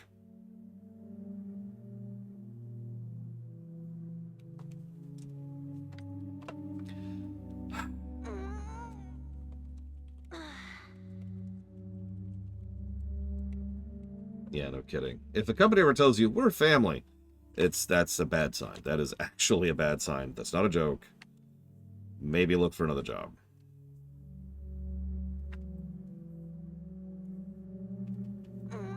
Like, I'm allowed to care about my employees, but I'm not going to walk up and say, Savacom, I think of you like... Because I need you to come in after hours the next 3 months.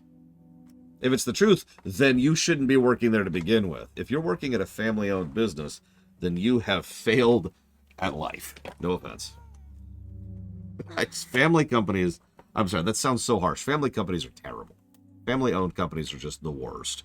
I would actually take a corporate-owned company over a family-owned company. family-owned companies are awful. They are nepotistic as hell. They actively get in the way of anything involving logic or sense or reason, and they're so self-policing that if you do anything they don't agree with, you could be canned or worse. At least at a corporate environment, there's some kind of legal protections you can pull in. But, man, screw family companies. Ugh. I spit venom upon them.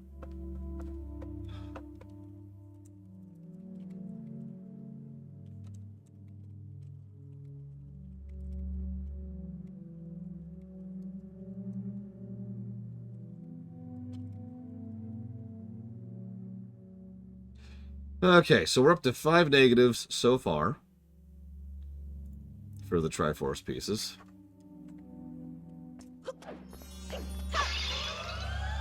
Go ahead and refill our health.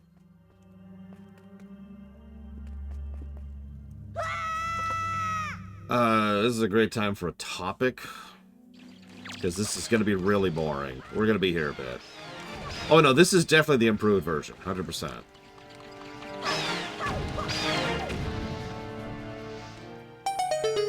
There's actually a trick you can do to get through the flames into there, which involves the iron boots and some jankiness. We're not going to do that. We're just going to find our way through.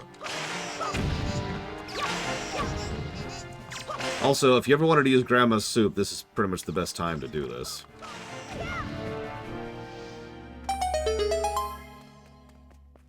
Ouch, Bella. I always know. It's okay. If you prefer, we could start playing Quest 64! A better game than this in every way. And no, it does not, Royting. It's been a month, but this soup is packed full of preservatives.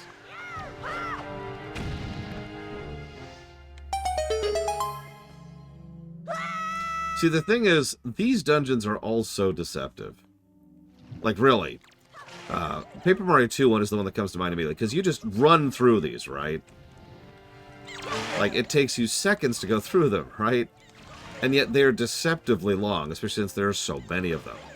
If we did all 50 floors, we'd probably be here for, I'd say, about an hour and a half, all told, to get through all 50 floors.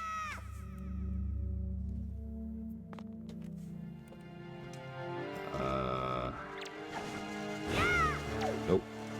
The hammer, are we using these?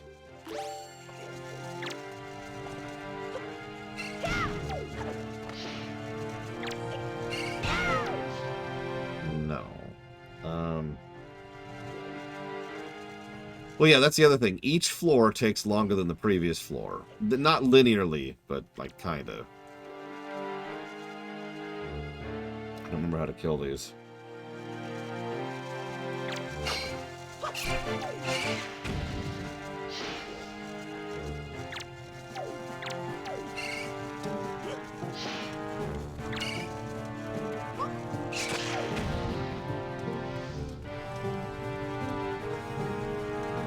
Bombs, okay.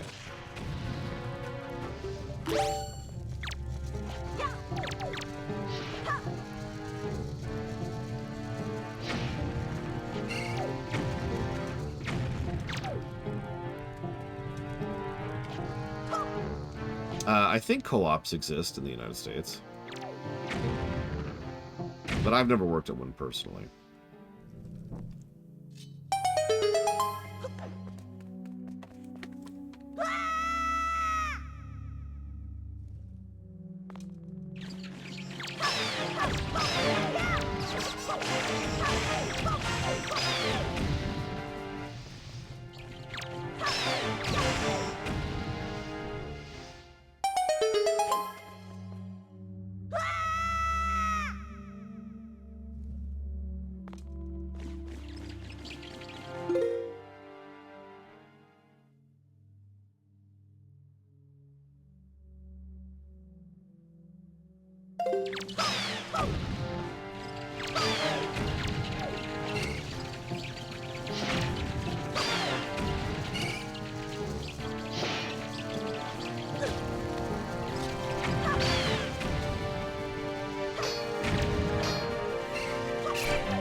You notice nothing drops anything in this, by the way? That's part of the challenge. You only get what you came in with.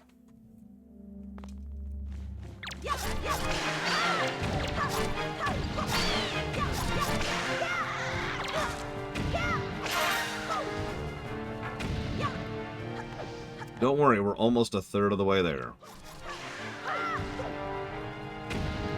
Like I said, these take deceptively long.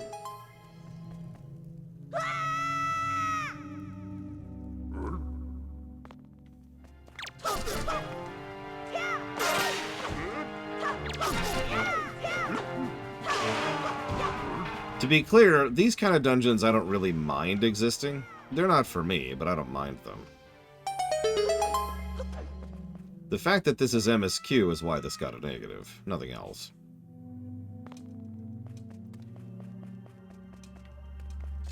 So, we made it to floor 10. Every 10 floors, yeah, you get a little bit of a reward.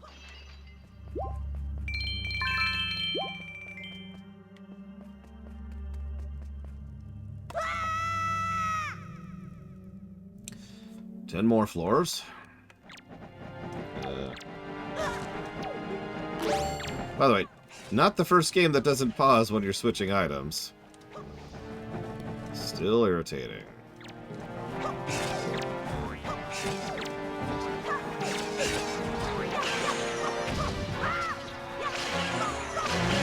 I mean, we are going to need those rupees for Tingle in hopefully a few minutes here.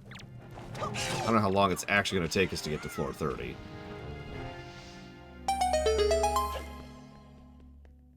By the way, so the reward for floor 10 is nothing. The reward for floor 20 is nothing. The reward for floor 30 is a freaking Triforce chart. Or shard in our case, but still. The reward for floor 40 is nothing. And the reward for floor 50, if you get all the way down, is the Hero's Charm. Now, who wants to guess what the Hero's Charm does?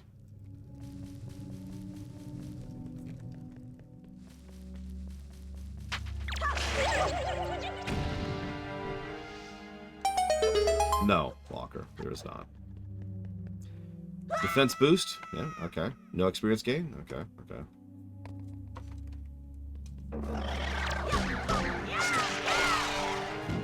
Unfortunately, Rex just answered. I was hoping for people to guess first, Rex. God, man. But yes, since Rex has given it away, I will cut off the guess, because all it lets you do is see enemy health bars. That's it. That's it.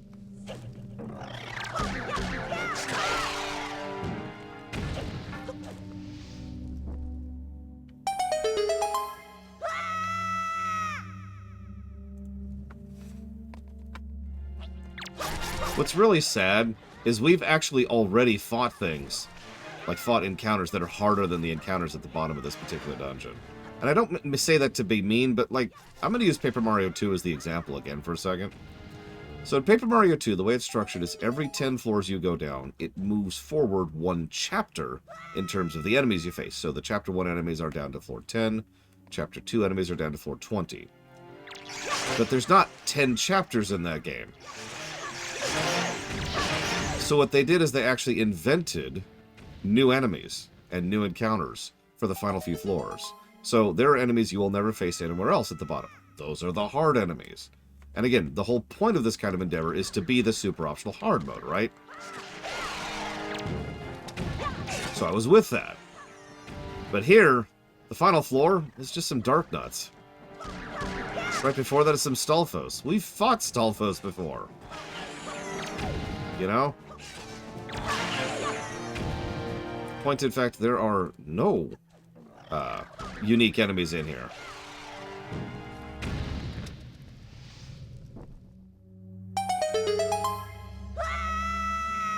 Correct, Savacom, and I would refuse regardless. The cat is likely going to be flown up. The dog will likely drive up with my brother-in-law when he drives up, because he's going to have to make the drive too.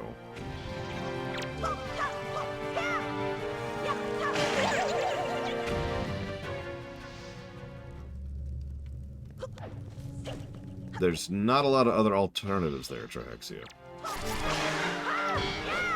I mean, we could ship the cat, I suppose.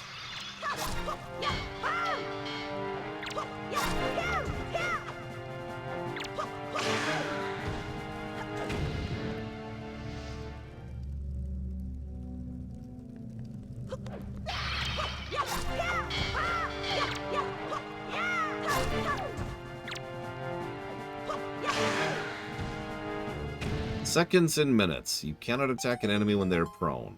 Which not only makes absolutely no goddamn sense, but just drags out every encounter.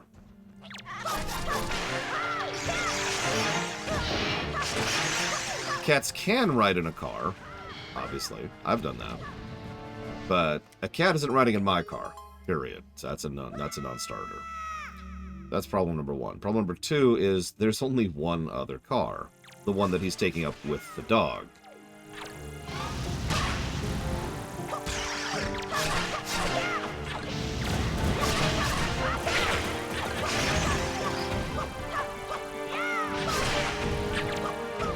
Oh, yeah, that's another reason why an enemy not being able to be attacked when they're down is a problem. Because you can't always tell whether they're down or whether they're doing their death animation.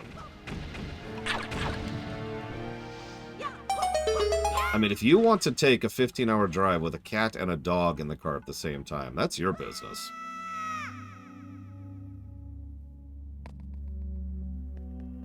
Floor 20, we are 2/3 of the way there.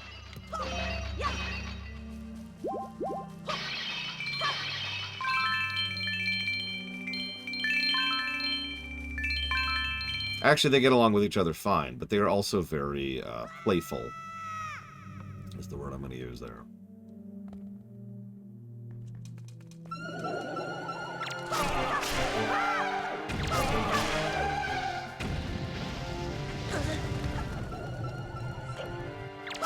I'm not a pet person. I've never been quiet about that fact. I've never been a pet person, and I will never be a pet person. However, it's not actually my decision to make, other than the fact that they're not driving in my car. I'm not dealing with that crap. I don't even know how to deal with that crap. And, I'm going to be carrying my computer up. And neither of those animals are getting anywhere near my computer.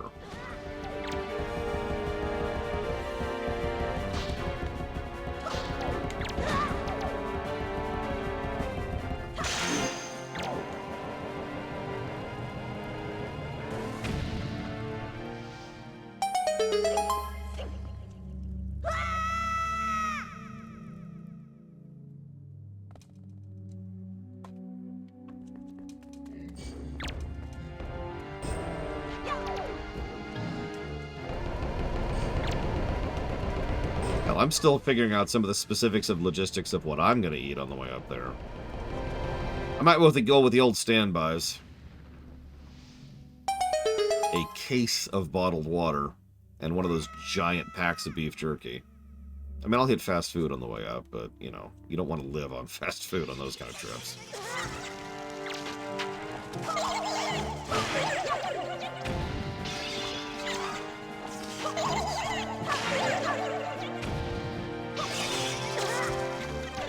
Beef jerky is expensive, but it works pretty well for these kind of things.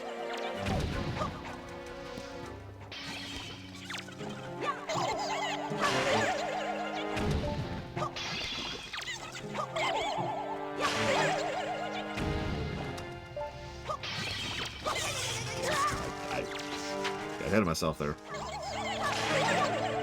I mean, I know the state we're moving to, which I'm not going to tell you, obviously. The funny thing is, the fact that we're moving 15 hours doesn't narrow it down at all. You never really think about how big the United States are until you think about how many places are 15 hours from where you are.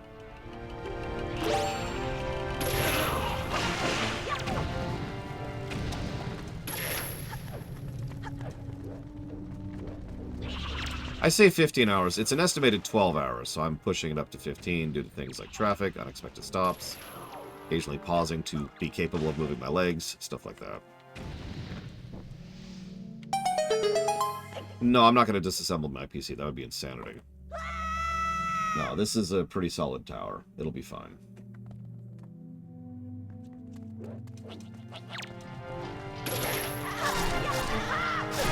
Yeah, the United States is too big.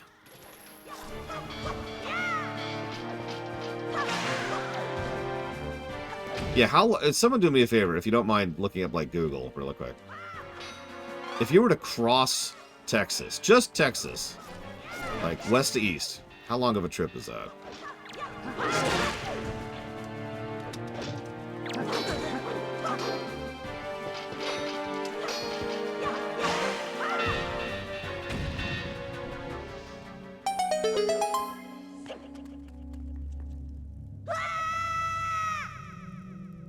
$11 hours. Yeah, that's about right. That's pretty much the estimate. You can also use California as an example of that if you prefer. Top to bottom on California. Drive from Sacramento to San Diego sometime. That's a trip.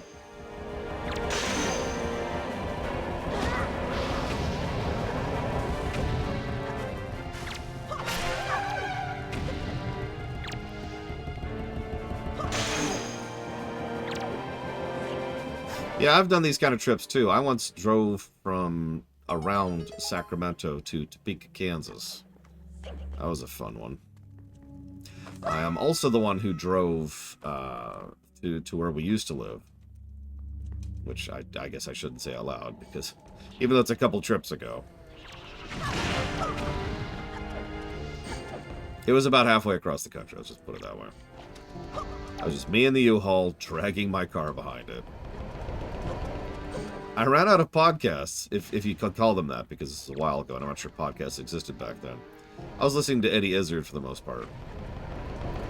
And you know it's a long trip when you get bored of Eddie Izzard.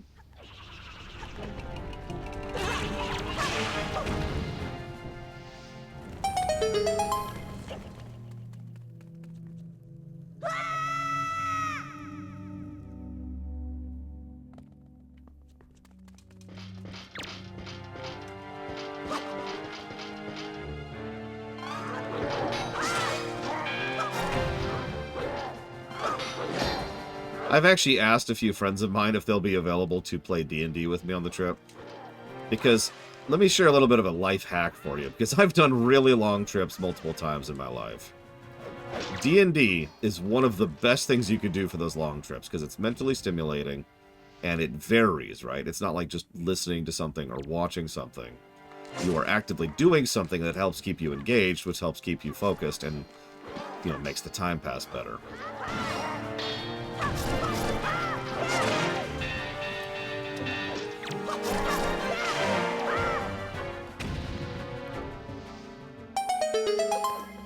I've actually used that trick several times. Which games will I play? While driving? And we're done.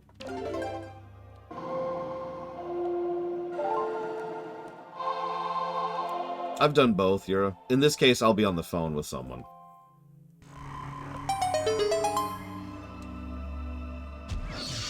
And that person will be playing D&D with me.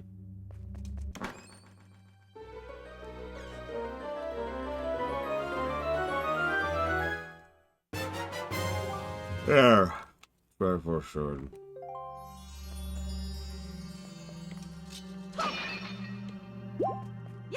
I mean, conversation can help a trip go faster, too. That's a real thing. Probably not, because I'm going to be the GM, and we all know I'm a terrible D&D GM. Why, I even let my players just completely burn down plot-critical forests for no reason.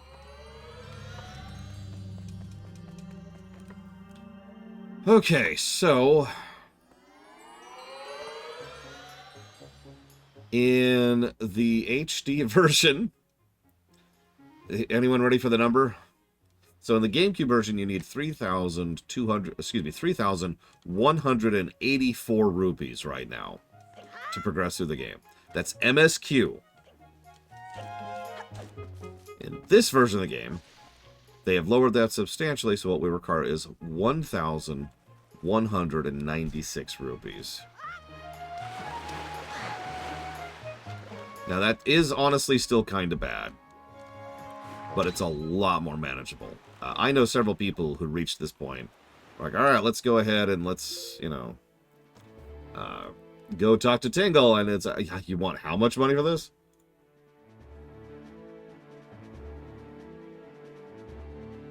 Alright, where is this stupid island?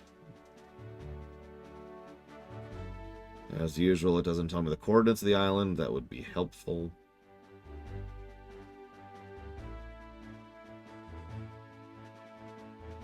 There it is. C3. Good morning, Evo. Yeah, and thus everybody wanted him to die forever.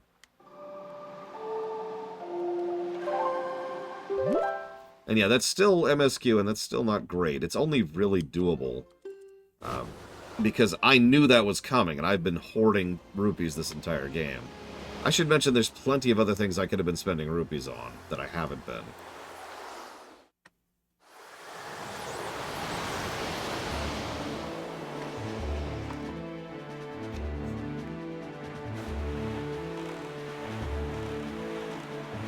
Shoot, that was C5? C3. C3.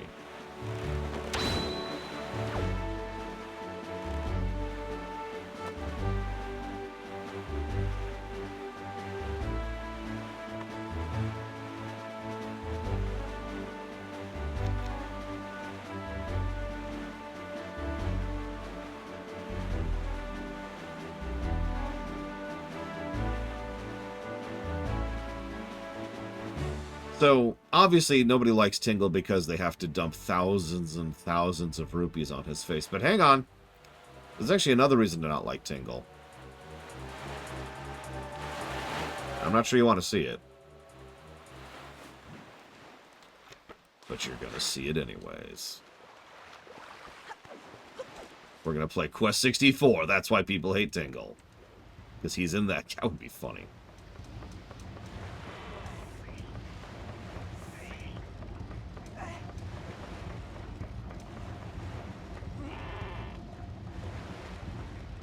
So, Eve, oh, this is heavy. This is just between you and me. This guy is another brother. If that guy could just come and spin this thing instead of me. He doesn't pay these people, by the way.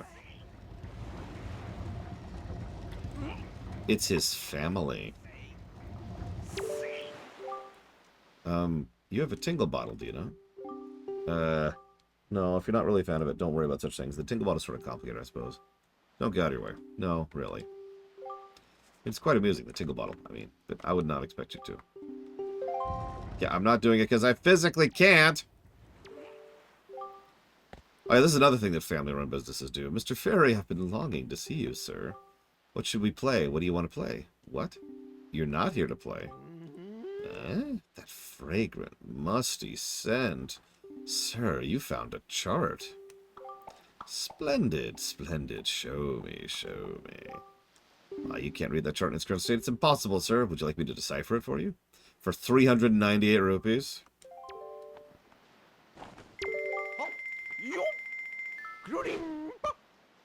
Now, naturally, he's going to do, like, all of them at the same time, right? Like, there's no way they would make us actually sit here and do this each time, right? There's no way that this game would have yet another example of seconds and minutes while we slowly translate these charts, which, I remind you, the original version was like 8 or something like that. There's less charts in this version.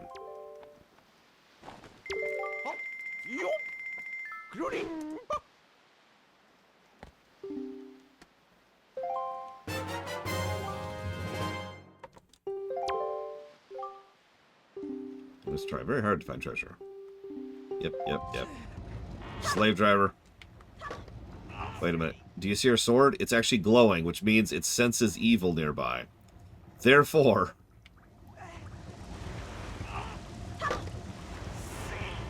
why is the Master Sword glowing in Tingle's presence? Like, for real, for a second. Why is that actually happening? Is that a graphics bug? Because, like, the Master Sword is glowing in Tingle's presence.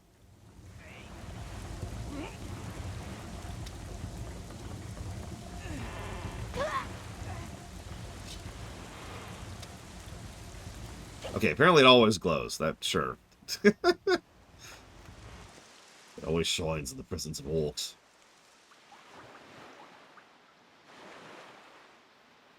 Alright, so we want...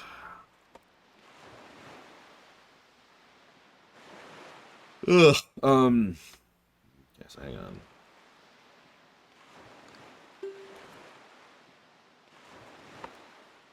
Wow.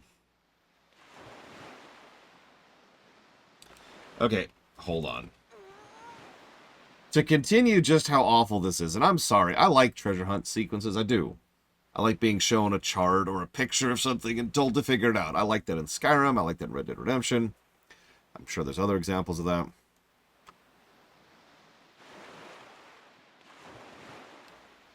That thing right here, that's our hint. So figure it out. Where are we going for that? By all means. I got some bags under my eyes today, don't I?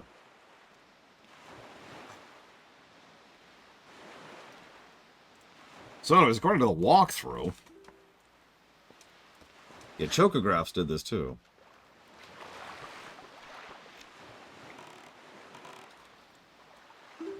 I got a cross-reference. Wish I knew.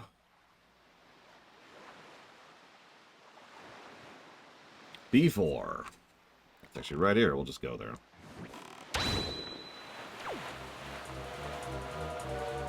It's okay. You've been filling out the map and collecting all those island maps, right? Fish maps. Because there's one for every square in the game.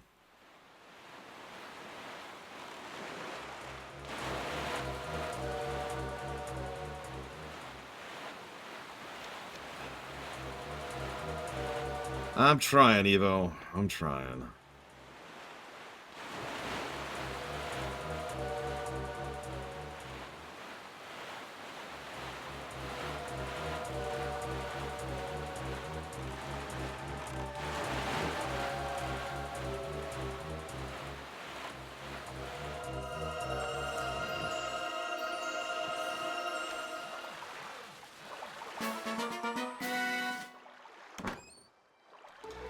I've got a half a thing of water. Does that count, Evo?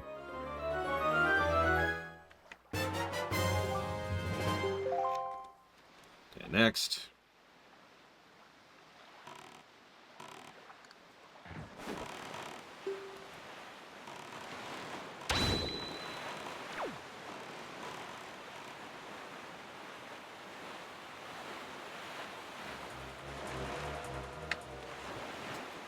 Well, this is presumption, but I've seen speedrunners go and get the charts, and based on that alone, I would say the charts probably make them spawn.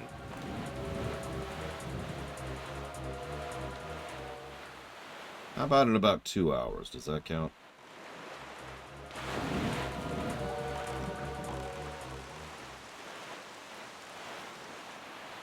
You know, for a game with such a great soundtrack, we sure don't hear it during the overwhelming majority of the game. That's such a common problem in game design. Here's this great soundtrack, but there's these 1 or 2 activities you're going to be spending most of your time doing. And during those activities, you listen to one song, usually starting and ending, over and over and over.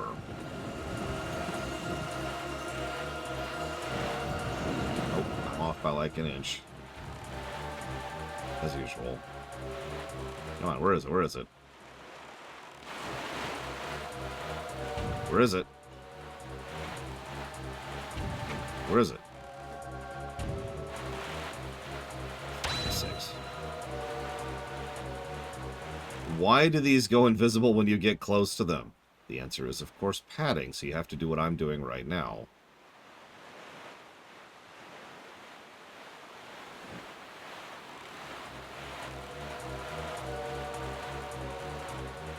That's just mean, game.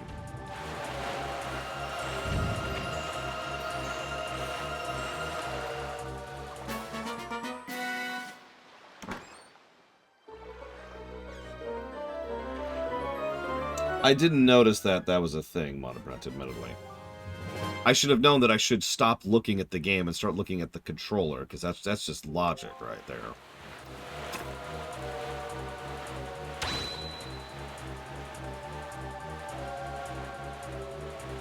Sorry. I'm sorry. I mean, I'm not. Screw this game, but, you know. G6.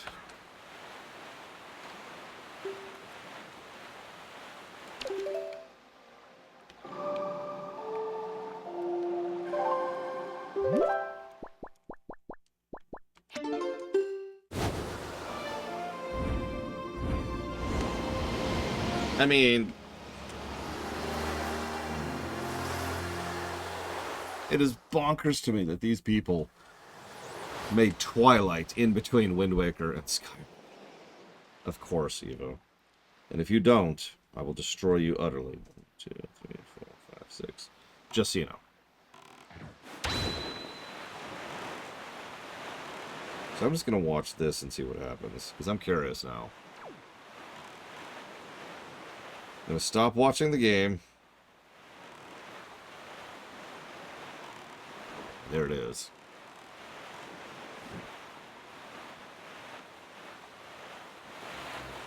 Yep, there I am.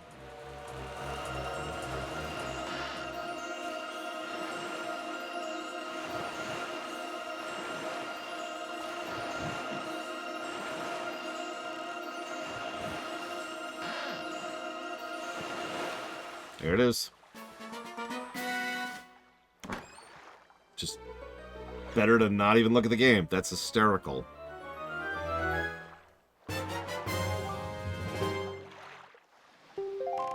So anyways, now we have the Triforce of Courage. One of the dumbest possible things we could have done.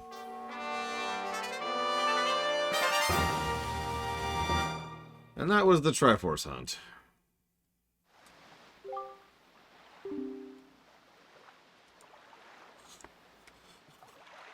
Seriously, why did we do this?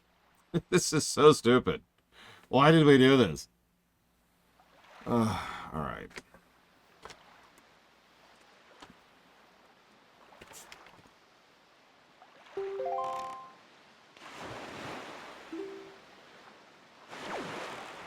You're probably thinking, oh, it's time for the final dungeon, right? Well, it's funny you bring that up.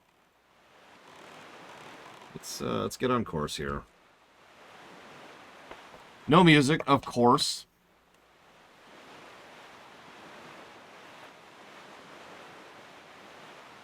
Yeah, absolutely, Evo. Go and get some seafood. If it works for you, it works for you, right? Especially if it's something you think you can eat, which is usually your body telling you something. And seafood tends to be really good in being healthy, for lack of a better way to put it. It's one of the reasons it sucks that I can't do seafood, is because seafood is really good for you, generally speaking. So do it to it. Oh, it was much worse off the deep end, I know. So let's think about how many negatives we give the Triforce Hunt. So there's the random roaming around to actually find the spots that actually give you the charts and shards. Okay, that sucks. There's the boringness of several of the shards. Okay, yeah. There's the fact that you have to do the floor 30 of the optional dungeon, which is just its own thing.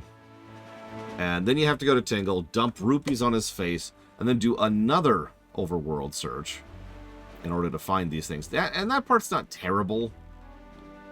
As much as I'm just, I don't know, maybe I'm just negative fatigued here, because I feel like that's only one additional negative on top of all the other nonsense we've gone through. What do you guys think?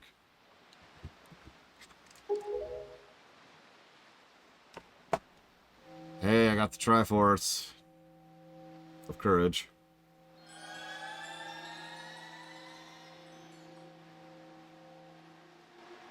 I don't know, chicken is kind of chickeny.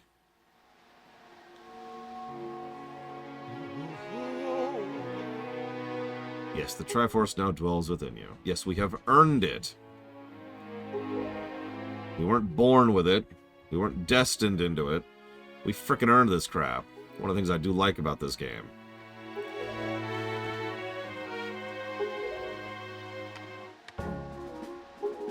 Hey, a good song.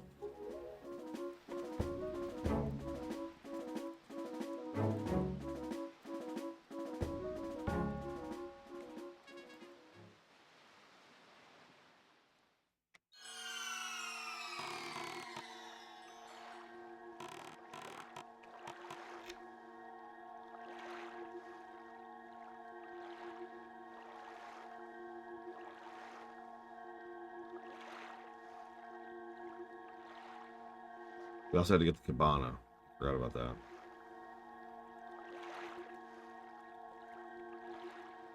Yeah, you know how Majora's Mask has several things where people prefer the original version? I don't know anybody who prefers the GameCube version of Wind Waker over this. Yeah, the cabana is mandatory. It's also a maze with no map. Not a terrible maze, but still. Speedrunners.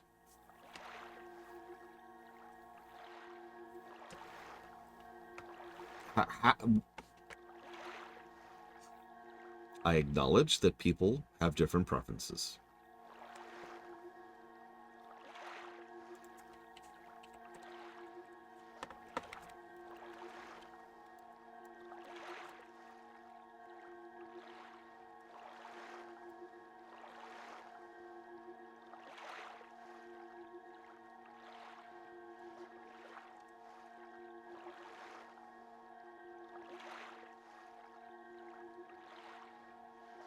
No, I don't know what else to say to that. I'm sorry. I cannot understand that. I apologize. Yeah, exactly, off the deep end. Even Majora's isn't that big of a deal, but whatever. Someone's been through here. Jesus. Hi, Otherworld Nebula. Like, that's not quite the level of black licorice, but that is illogical to me. I can't comprehend that. I'm sorry.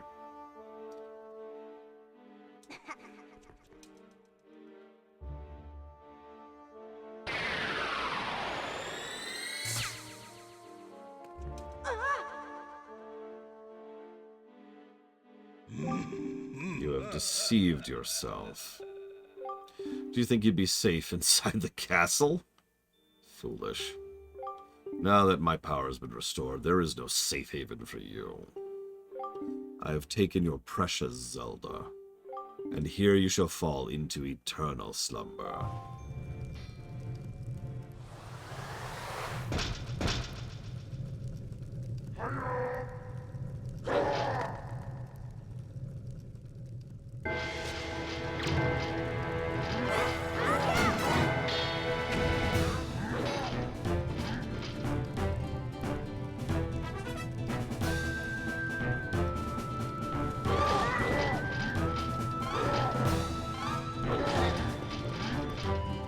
I mean, I've said it before and I'll say it again. I will respect you a lot more if you say, I prefer the original because nostalgia. Sure. No judgment. I know someone who actually likes Metroid 1 because of nostalgia, and that's fine.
I mean, several people in chat have said flat out that the only reason they prefer the GameCube version is the visuals, and I can't understand that, but I don't disagree with you, because obviously the bloom is stupid. Let's save today. We should probably do that.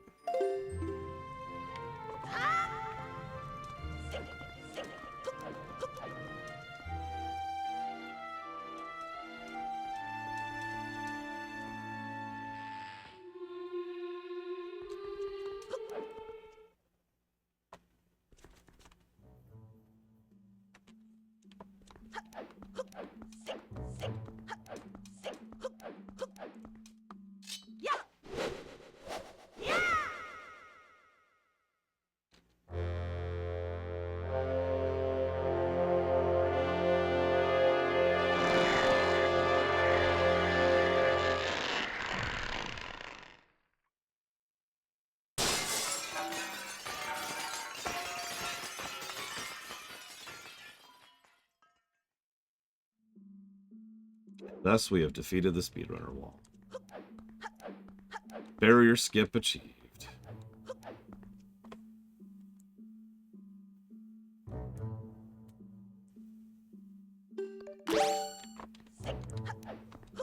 I mean, I've complained about it before, and I'll complain about it again. Nintendo is just obsessed with Bloom, and has been since the Wii. I don't know why. I really don't. I don't know where that came from.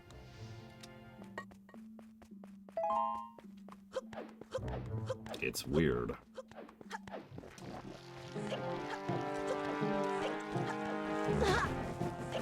It wouldn't be bad if I could turn it off. It's another thing they're obsessed with, getting rid of gameplay options, which they used to have.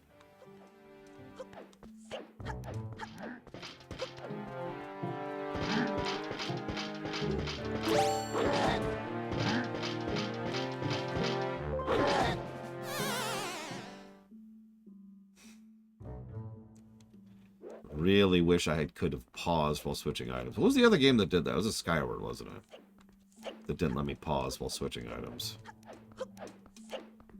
It's a weird decision.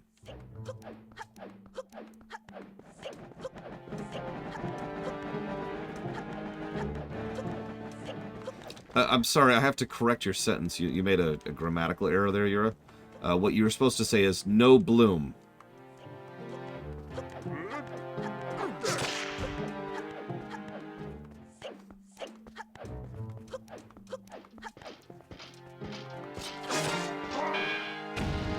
I was gonna let you live, but now you're dead.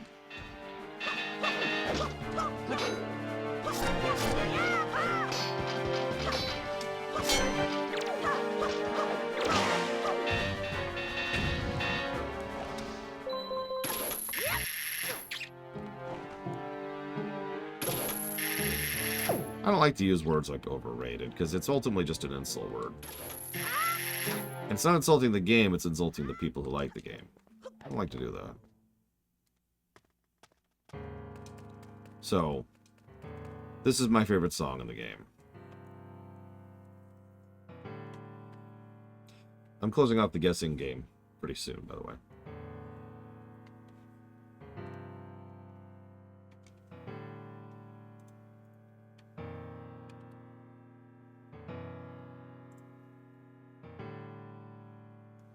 This is the final dungeon. Don't worry, it's boring and dull.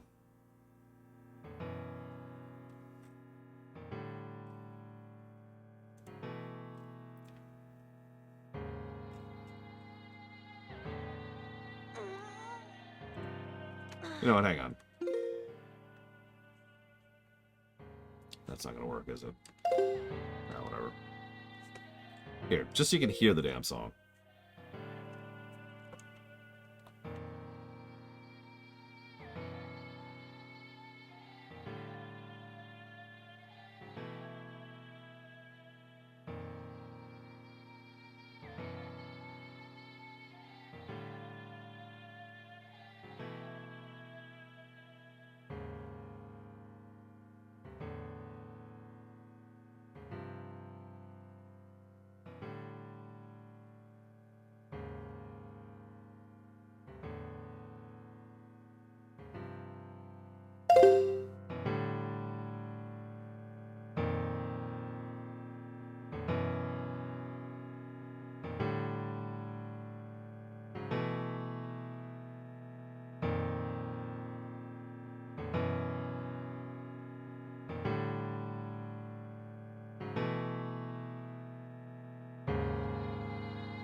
I mean, I do suck at video games, Zero.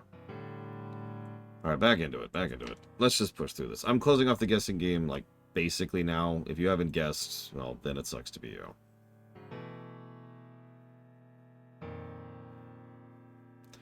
So get in those guesses. I will give you 30 seconds. I see some people are still editing. Ugh. Just seeing this room. Ugh.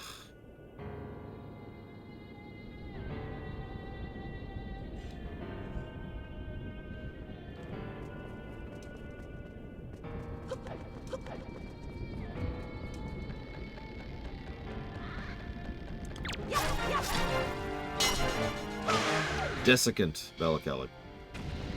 Diatomaceous Earth.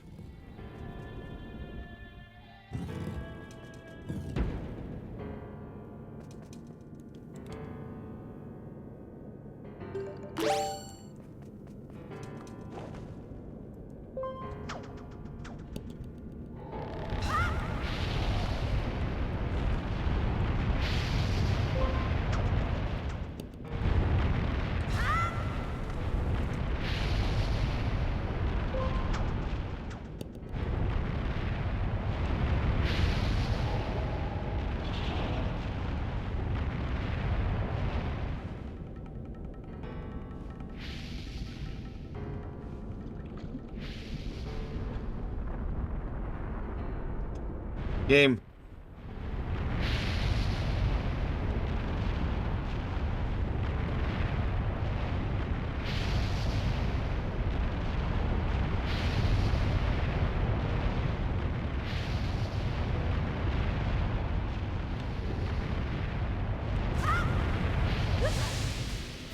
Yeah, it wouldn't let me climb up. So apparently there's another solution here. Okay.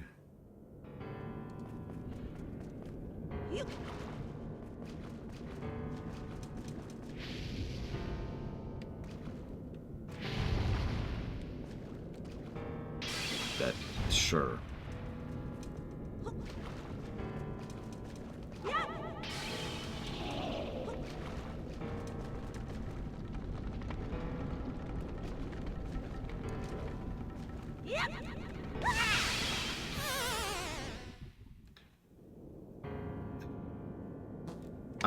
I have zero patience left for this game, so I'm just going to look up what it wants me to do here before I waste even one more second in this room.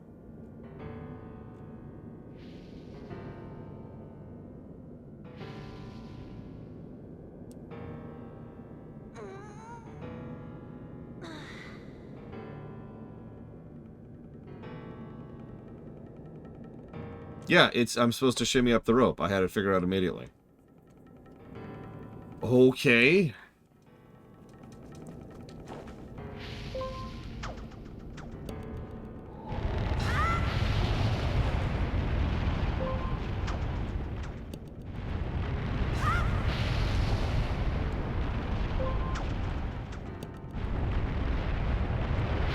Yeah, this is me hitting stop. I am now stopped.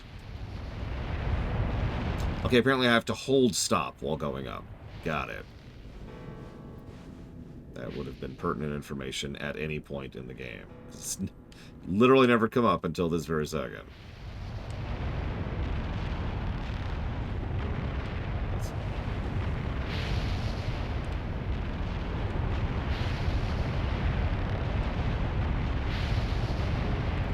This is this game in a nutshell. This is inoffensive, but at the same time, it's a waste of my freaking time. Because I've already figured out the solution. I figured out the solution immediately. But just implementing the solution is this colossal hassle, because it takes forever to do anything. And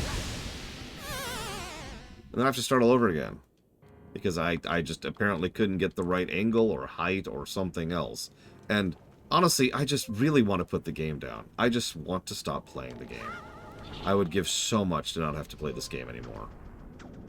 I am so tired of how much of this game is just wasting my time constantly in every single action. In every single interaction, this game does nothing but waste my time. Okay, so that's not enough.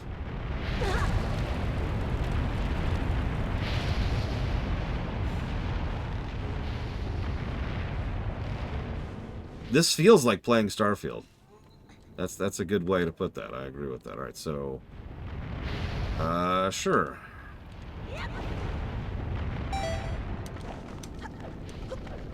Like, even knowing how to do that was still a waste of time. Swing, jump, slowly climb up, jump across, too. Anyway, so, speaking of wasting my time, what?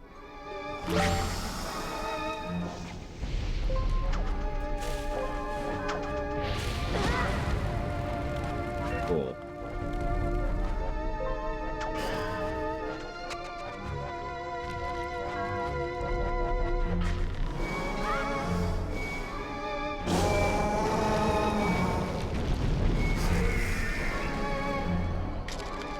Now, here's the funny thing.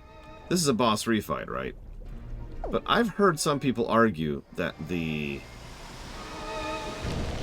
Mega Man boss refights don't count as boss refights because it is very, very, very slightly different when you refight them. The terrain is different, that is to say there is no terrain, and you have all of the items and weapons from across the course of the game. And that's an argument that I don't agree with, but it is at least an argument you can make. Did you notice that it actually stripped away all of my equipment from after this point in the time? So all I have is the stuff I had when I fought this boss originally. This is a literal boss refight. This is just the same fight again. Same arena, same interactions.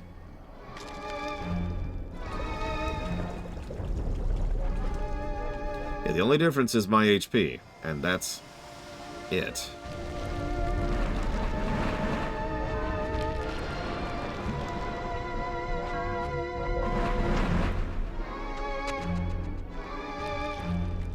I guess this makes even less sense in a minute.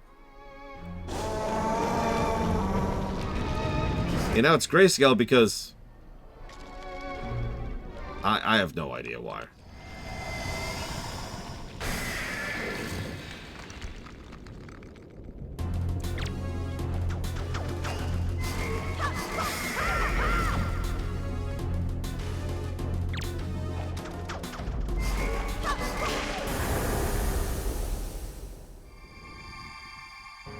And that was that boss fight. Yeah, I wasn't joking when I said this dungeon sucks. It's actually even worse than you're thinking, too. But like I said, we'll get to that. We'll get to that. So that was that room. That sucked. Maybe it was that room? God, I don't know. Which room do we just do?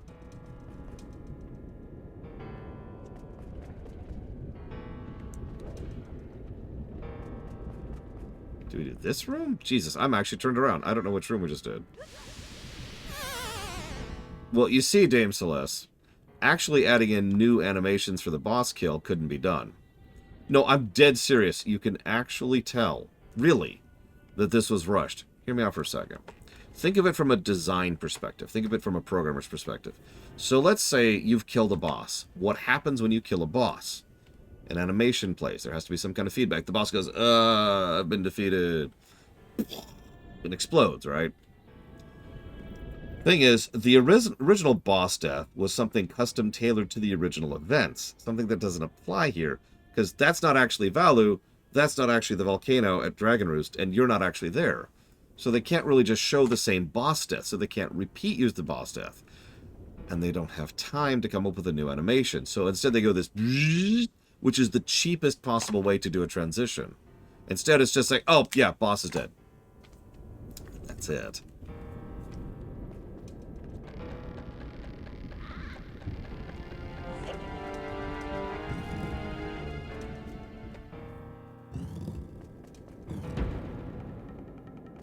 Okay, this is the one I just did. Okay, cool.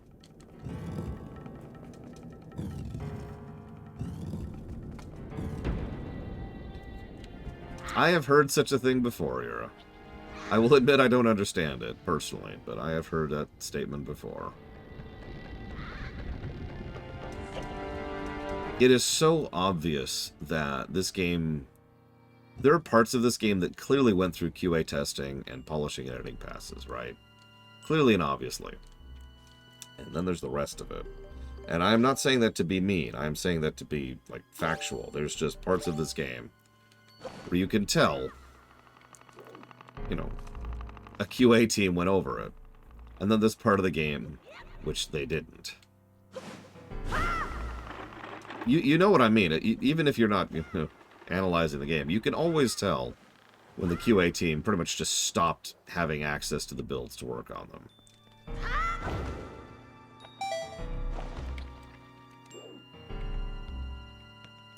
This is not the first Zelda game where I've said this sentence, but I legitimately think this would be one of the true great Zeldas if they had actually been able to give it the polishing pass it's so desperately needed. You don't even necessarily have to add in the new content, just polish what's actually there.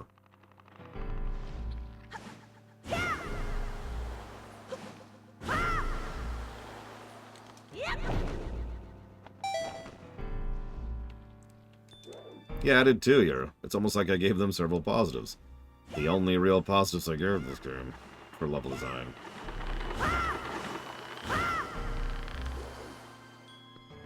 But then we hit the Earth Temple, and there's some good stuff there. I do like what they do with Medley. I do. Ooh, and we're dead. Which means we have to redo the entire room. Yeah, it's almost like I call it Sunshine Syndrome for a reason. Huh.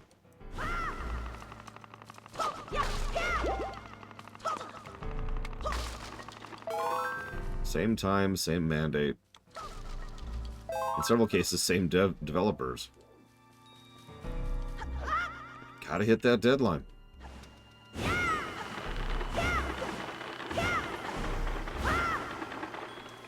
What's that quote from Majora's Mask? You've met a terrible fate, haven't you? Why did you roll, Link?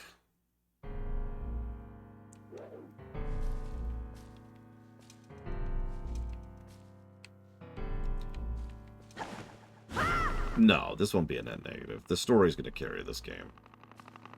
But I don't think it's going to break that 100 marker. That's a damn shame.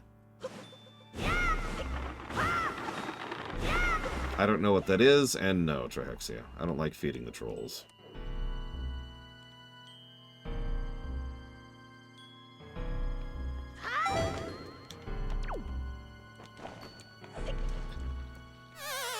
Why did you roll? Why did you roll?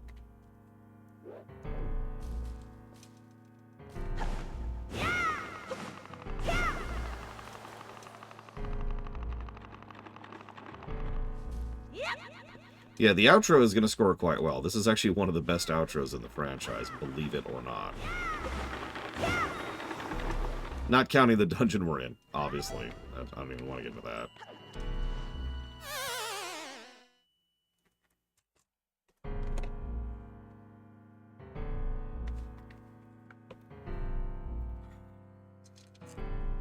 It's 3 times in a row. For reasons I do not understand, he has rolled off the platform to his death.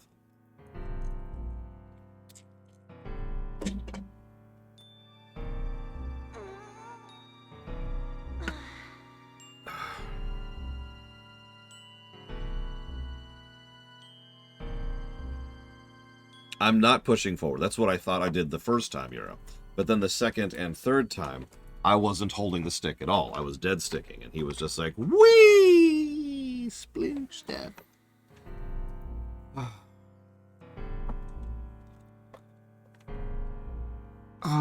Okay. Okay.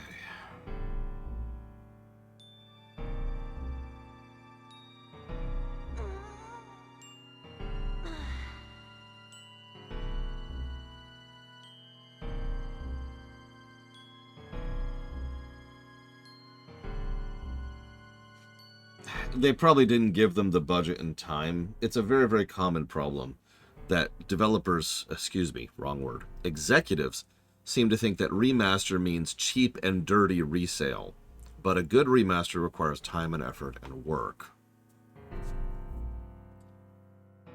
So they did fix a bunch of stuff, and let's be clear, they did fix a bunch of stuff in this version. It is objectively a better version than the original.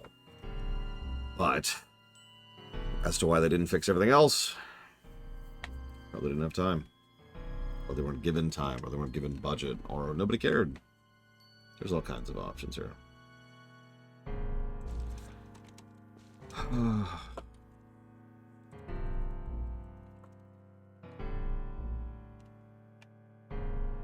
What did the Tingle Turner do in the original? I don't actually remember.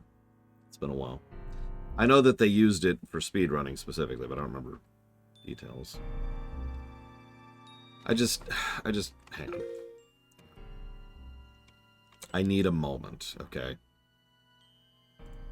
I need a moment. I am sorry for what I'm about to do, but I physically cannot keep playing this game right now. I don't have the mind right now. I am too stressed.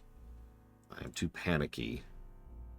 I am not capable of playing this goddamn game right now. So I need a moment. We're gonna de-gauze for a second here.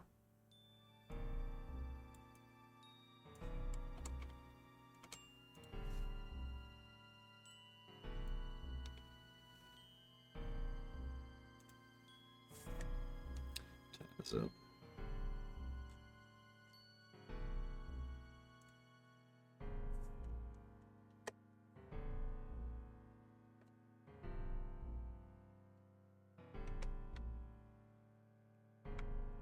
I don't know what a doobie is, but if that's weed, it would kill me. So you're right, I do need that. I would love to die, just right now. It would make the move a lot easier if you think about it.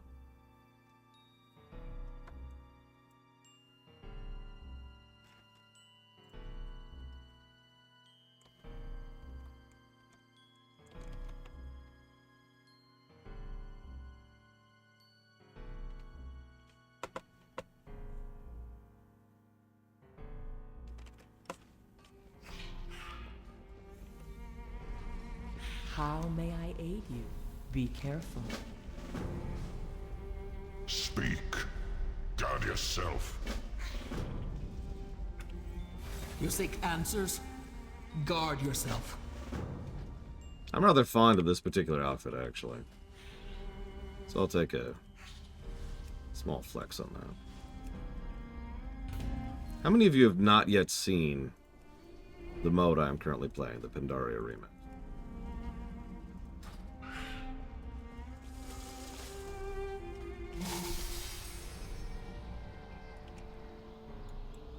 Here's the transmog I got going on right now. I'm actually rather fond of it. It's 1, 2, 3, 4, 5, 6. Oh, sorry, 7 completely unrelated pieces kind of combined alongside each other. I think it matches quite well, other than the leggings. I'm rather fond of how it turned out. It's got that gold and bronze thing going on, and yeah, it fits the Zandalari troll quite nicely, which is what I'm playing here, obviously. And yeah, that's not actually... My head's behind that.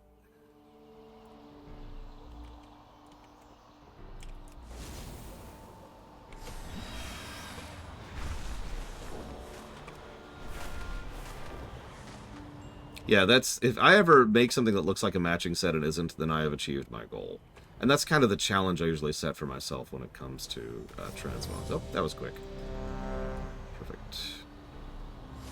Why would you get crucified for never playing this game? That's silly. Now, if you hate it, well, I wouldn't crucify you for that either. The Dragon class? Oh, that's a good question. I haven't played it yet. So one of the things that WoW does that's a little bit stupider is they place limitations on new classes. Physics, you're here. Found something down there. Something huge. And all of a sudden the rock started fighting.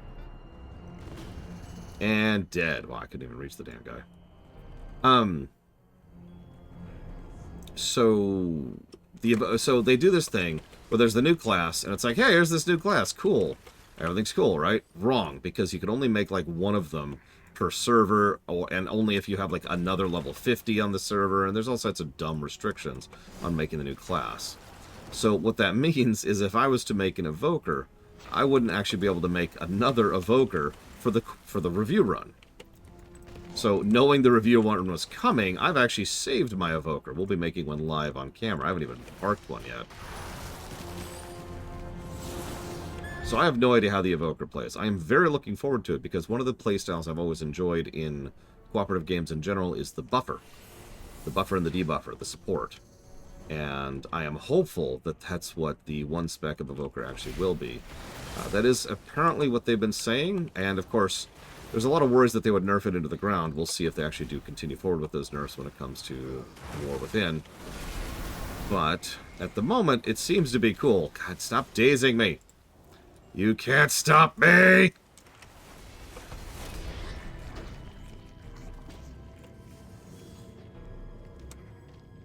Oh, can you? I'm glad you like World of Lorecraft. World of Lorecraft plug, by the way. If you ever want to know the extremely in-depth, wonderful, amazing, fantastic, one of the best stories I've ever seen story of this game, please go watch that video series, because the game itself will not do a particularly good job of getting that across to you. Do you have aggro? You do have aggro. Oh, well. Yep, there's a gigantic chest, and it's definitely filled with gold. Let's go ahead and... And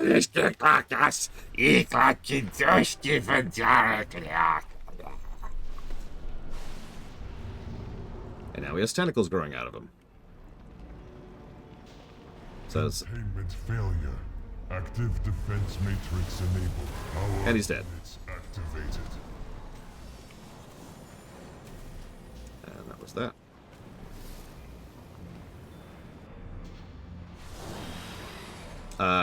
Actually, I already have Euro. Or rather, I have them compiled by expansion.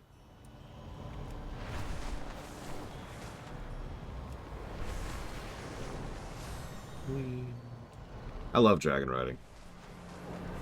One of the things I used to do back in the day, in every MMO, this goes all the way back to Asheron's Call, I think, is where I first started doing this, is you just jump around while you're waiting for something to happen.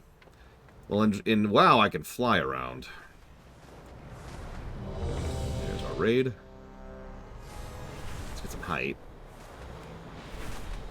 Not that I'm aware of, Dream Whisperer, no.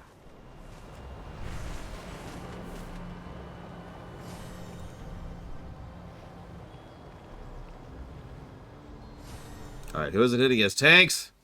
Yes, tanks! Tanks! You're not even real tanks, you're just DPS pretending to be tanks.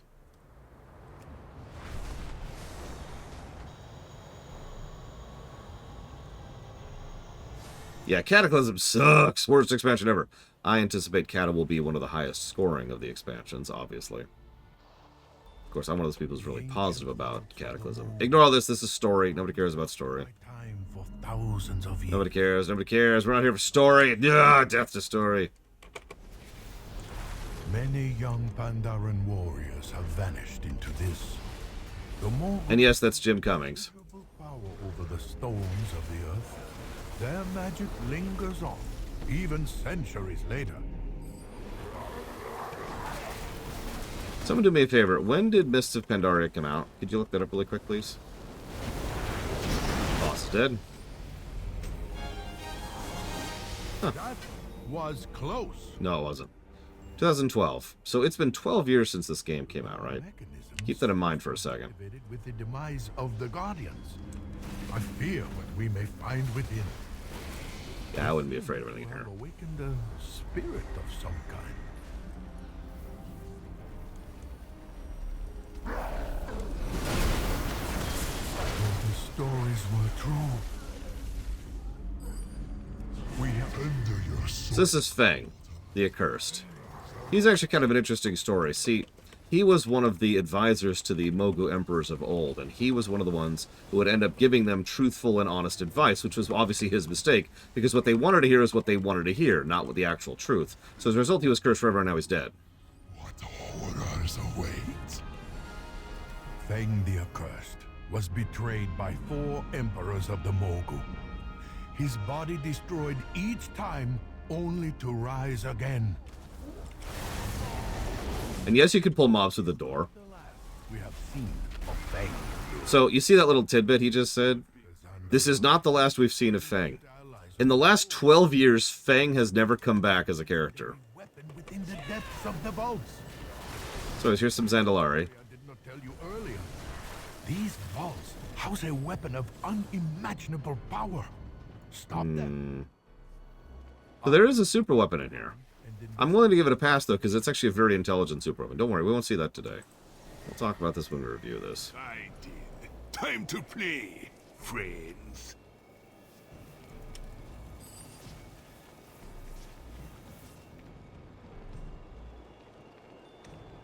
So, where in Remix do you start getting endgame stuff? I'm not sure what you mean by endgame stuff. You're going to have to clarify that, Spartan.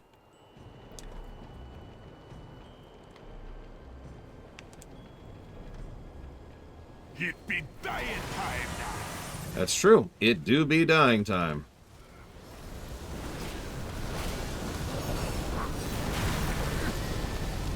Damn, only got third. Still, I did 1.3 million DPS by myself. I think I could flex on that. I'm not particularly geared. The guy above me did 2.69 million. The guy above him did 6.16 million. That's 6.16 million damage per second, if you're not catching that. Trinkets, you'll be needing them. I be going now. Time to find a new home for me soul. No, you don't have to reach 70. You can start buying stuff as soon as you have bronze. I'll be back. I think you need like level 35 for some of the raid gear, but that's it. Hit yes! God damn it, DPS, wake up!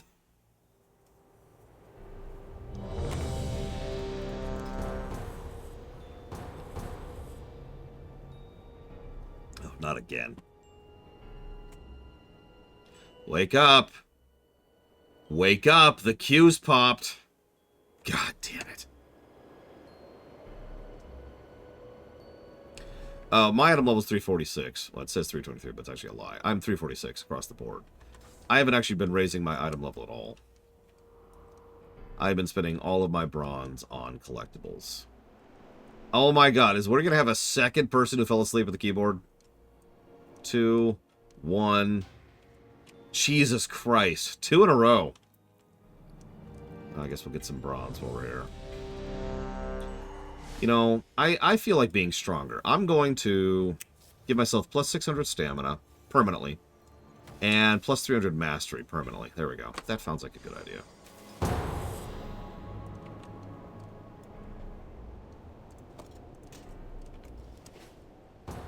Finally!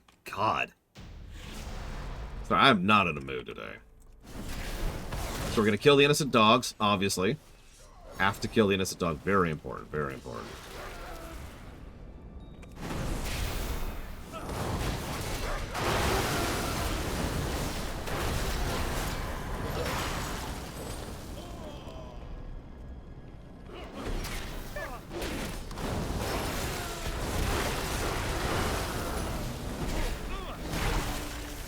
Wow.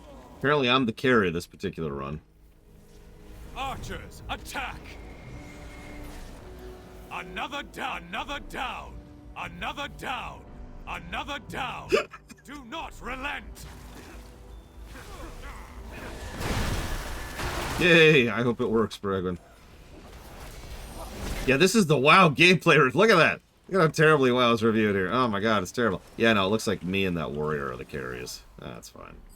I can carry. I can pay attention. Let's see. We've got a level 62, a level 64, level 32, and then a 70, and me. I am also 70.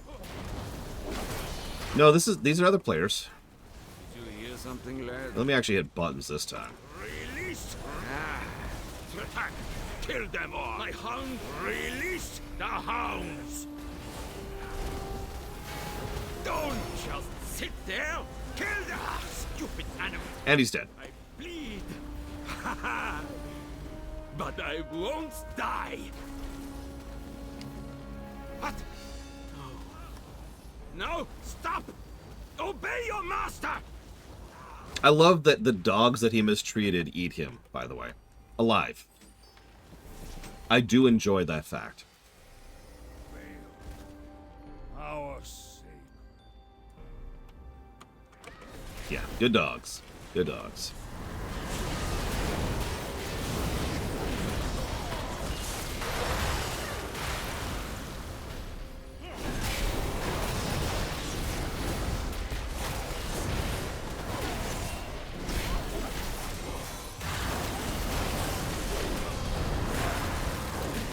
God, I love playing WoW.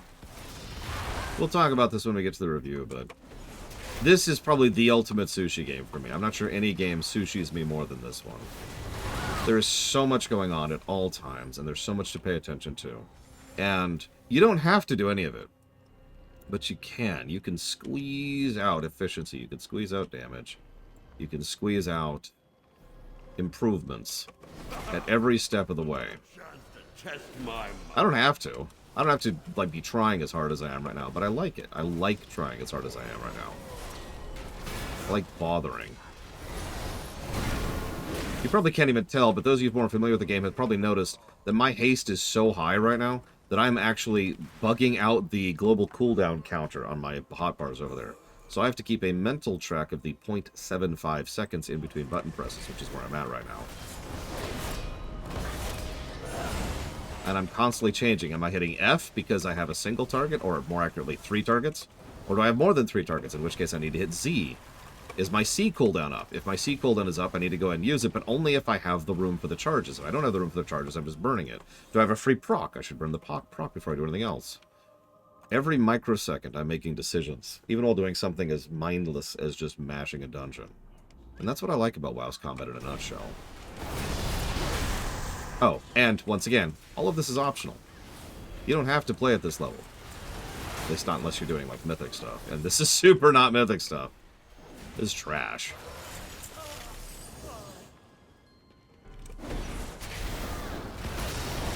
Oh, and it's nicely visceral. Oh, and it also does something that FF14 fails at, which I didn't realize until, like, a few months ago, honestly. It doesn't have a lot of bright flashes. Now, I know it's funny saying that, because there's actually more bright flashes in this exact combat, because of proc, that giant ice explosion, keeps going off. But I enjoy the fact that this doesn't... It's visceral without literally being headache-inducing, like FF14 was.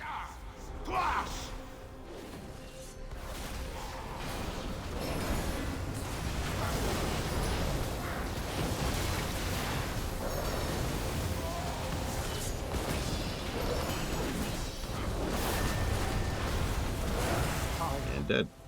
Us, gone hard. GG.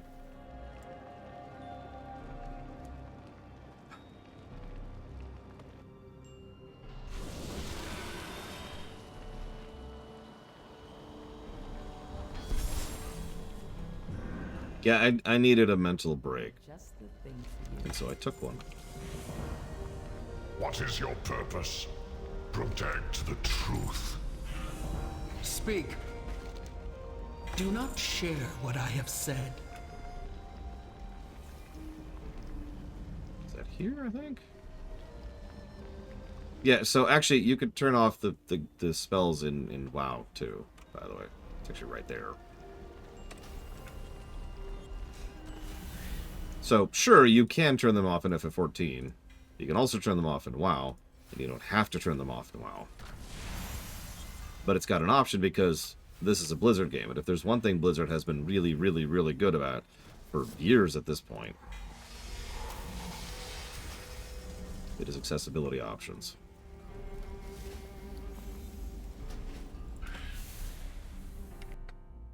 It's actually one thing I'll always give them credit for all the venom I spit at Blizzard, and I spit a lot of venom at Blizzard. At least they are top notch when it comes to accessibility. Okay.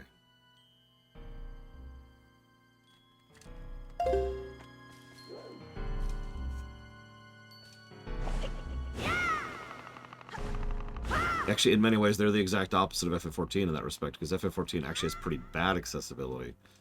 Not the least of which being their violent hatred of modding scene.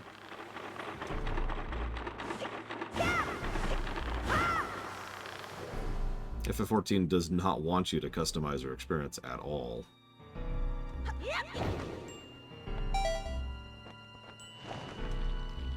I don't know why he rolled earlier. Whatever. I went over here because I figured this way I'll just roll into the wall, right? If you're doing 3 million DPS as a tank, then what in God's name are you doing? Oh my god, you're doing an insane amount of damage.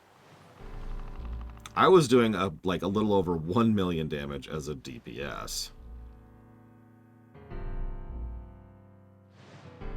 Anyways, I'm never going to try to convince people who hate WoW to not hate WoW. But you will never be able to convince me to hate WoW as much as you do, I'm afraid. Sorry.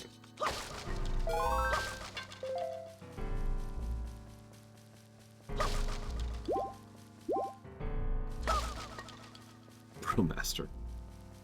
Death Knight's been doing some crazy stuff right now. Now is actually kind of the perfect time to get into WoW. WoW has never been in a better state than it is right now, and I mean that sincerely. And it's actually getting better, like, actively.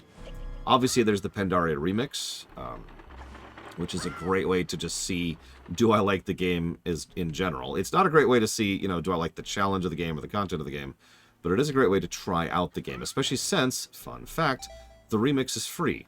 You can actually experience the remix just like you can any other pre-level 20 content in the game.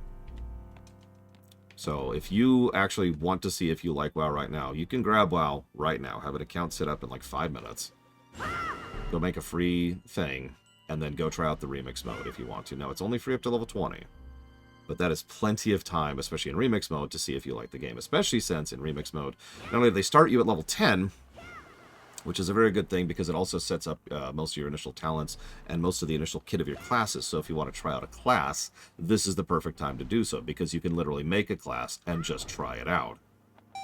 But also, in addition to that, you can go try out content, scenarios, and dungeons while being a character that's 2 minutes old.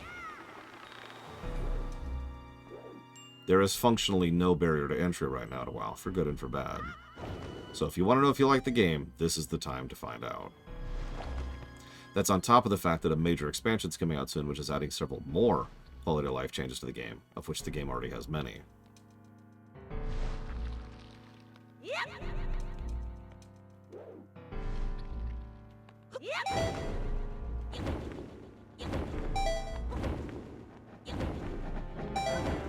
You know what I like in gaming?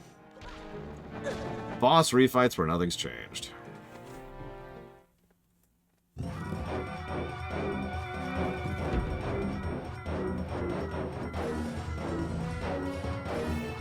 Why did you reset my freaking bars, game? Just sitting here hitting Y, wondering why nothing was happening.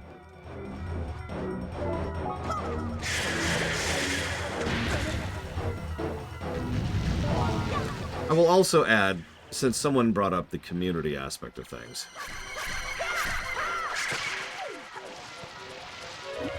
I've met dicks in FF14 and I've met good people in WoW. It's always going to be anecdotal. And that's pretty much my advice, if you can call it that in a nutshell. Unless, you know, except for certain types of games in which the community is, like, impossible to avoid, looking at you, League of Legends. Come on. You shouldn't really consider the community part of the experience, as absolutely weird as that sounds.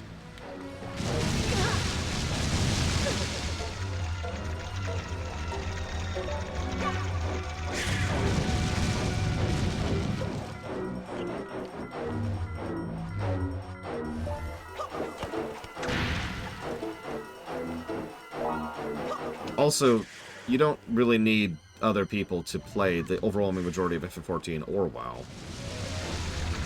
Obviously, you need them for dungeons and raids, but functionally, if you just pretend they're not there, and they're just, you know, bots you're playing alongside, your experience is almost unchanged. See, they do the cheap thing again.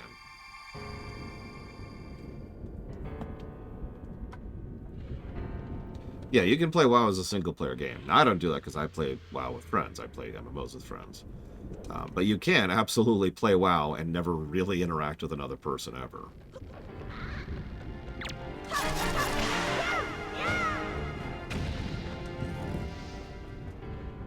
This is actually a chance to take pictures of bosses. Yes, Noctis. You just have to take it before you kill them. It does count, though.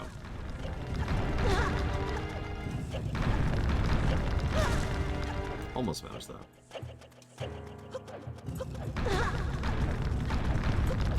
Yeah, Brigwin, no offense, Brigwin, just is like the worst luck in the universe when it comes to interacting with other people. I have never encountered the kind of crap you have, and I've been playing the game a lot longer than you, and I don't know where the hell that's coming from.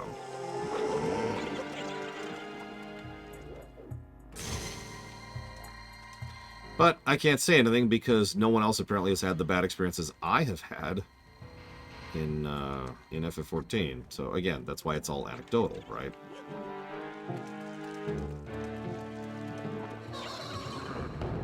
Like, honestly, the best possible advice I could give you if you're trying to get into any MMO, whether it be FF14, WoW, or one of the worst ones, is to ignore everyone's comments about the community in that particular game. No, I'm being dead serious. Your experience will not be theirs. Pretty much guaranteed. There's too big of a sample size. It is too unlikely that you will experience the same thing that they did.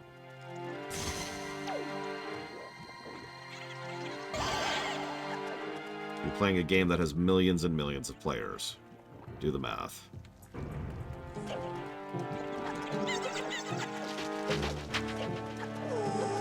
Game? Oh, you son of a submariner. I did meet my sister through WoW, among many other people, actually. I met Pax through Asheron's Call.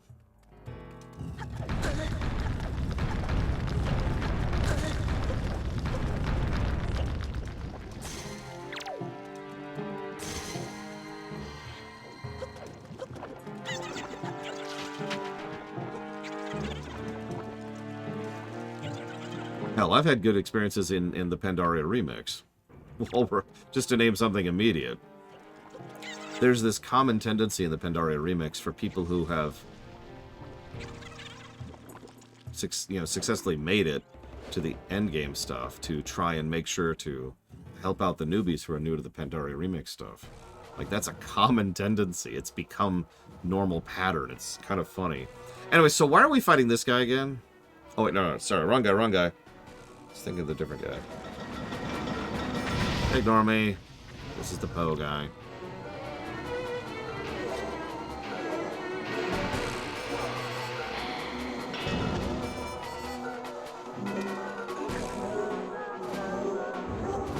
Remember this sloggy-ass fight, right?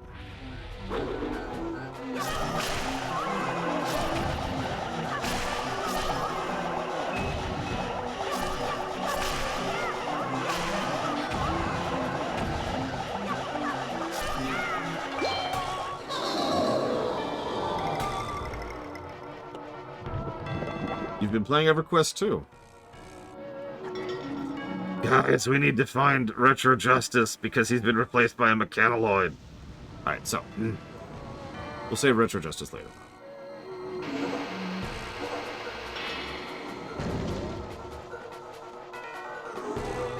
I can't say anything. I never went back to EverQuest 2 because I played it when it came out. And god damn, I hated it. Moment he left the city, it was just, nope, screw you.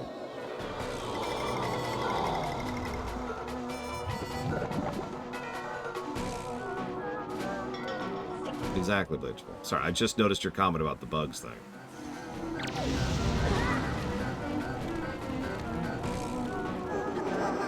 Game, you want to actually work? No? Okay, that would be cool if you would work for 5 seconds.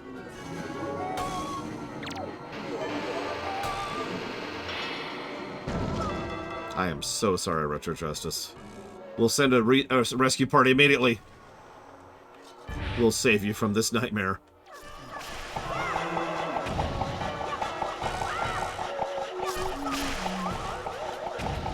No, that's not what I wanted to do. Thank you for that game.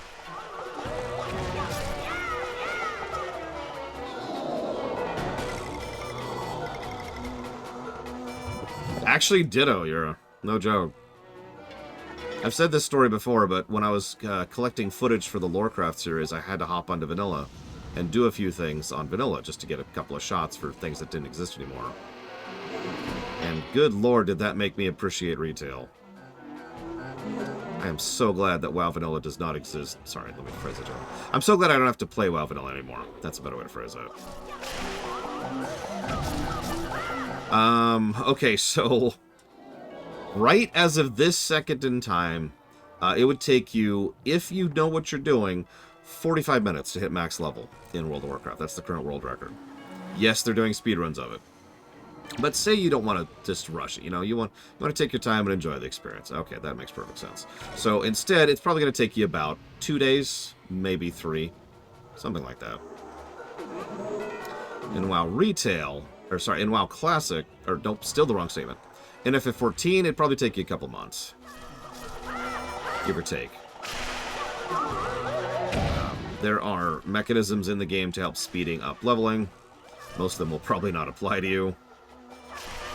And leveling your first character will be slower because that's the way the game is designed.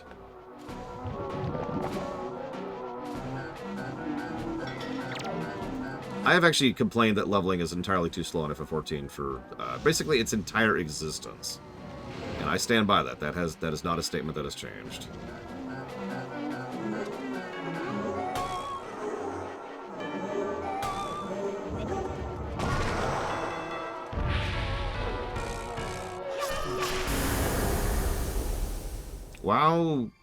WoW still has grind, but in terms of like MSQ grind, no.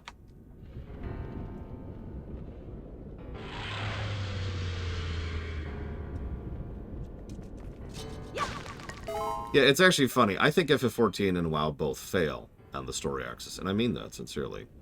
Because WoW has a tendency to allow you to skip content unintentionally, whereas FF14 mandates it, and also there's this concept you've probably heard of called empty text. And by God, does FF14 live and breathe empty text. There's this wonderful bit. I've already done this one. There's this wonderful bit right after you finish the initial ARR story arc. And that's cool and all, sure. And then you have to go do some quests in order to go interact with a raid, which is mandatory for the MSQ, okay? It's one of the only MSQ mandatory raids in the entire game. Those quests, it's only 3 quests long. Those quests can go directly to hell. Those quests are awful. I actually know several people who I have recommended FF14 to as recently as within the last run, so like within the last year, who have quit the game over those exact quests. And that's the trade-off, right? In WoW, you could just skip those quests. But at the same time, you could also do the quests out of order, or worse, you could skip the quests. In FF14, you cannot skip the quests. But that also means you cannot skip the quests. Both MMOs, in my opinion, fail. And I mean that.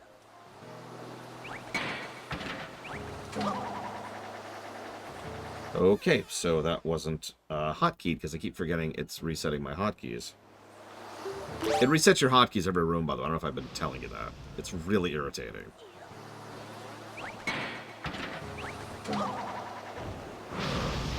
And yeah, the empty text problem in FF14 is insane. It's honestly worse than Persona 5 in several respects.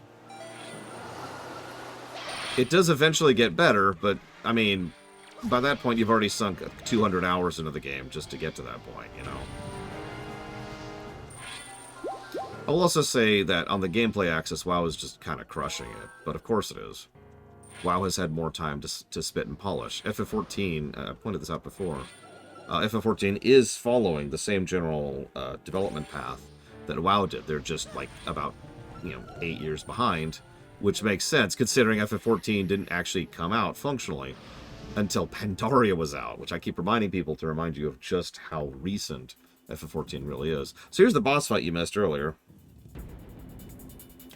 Hey, Saber for Life, hope you're doing as well as you can. And it just reset my bar again. Of course it did.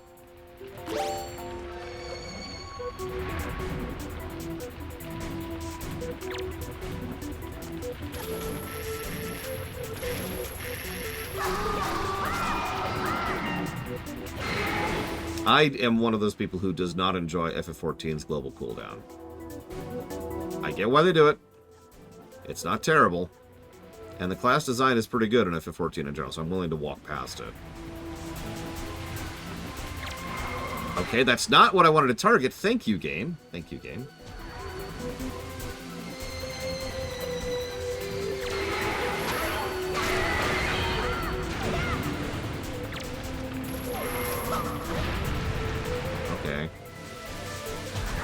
See, empty text is easiest to explain by example. So, we need to go to the store. Okay, that's informative, that's indicative, you know exactly what's happening and why. Well, okay, you don't know why, but I can imply it. We need to score to get milk. There, okay, there you go. Empty text would be, alright, so listen, under the circumstances, I feel like I can't move. Literally cannot move. Literally cannot move. Okay, there we go. Let's go ahead and... screw it. The ferret will be fine. Stop targeting the wrong mobs, game! I'm facing him! No, okay. You want to target this guy? Okay, cool. God damn, this game just hates me. It's okay, because I hate it too.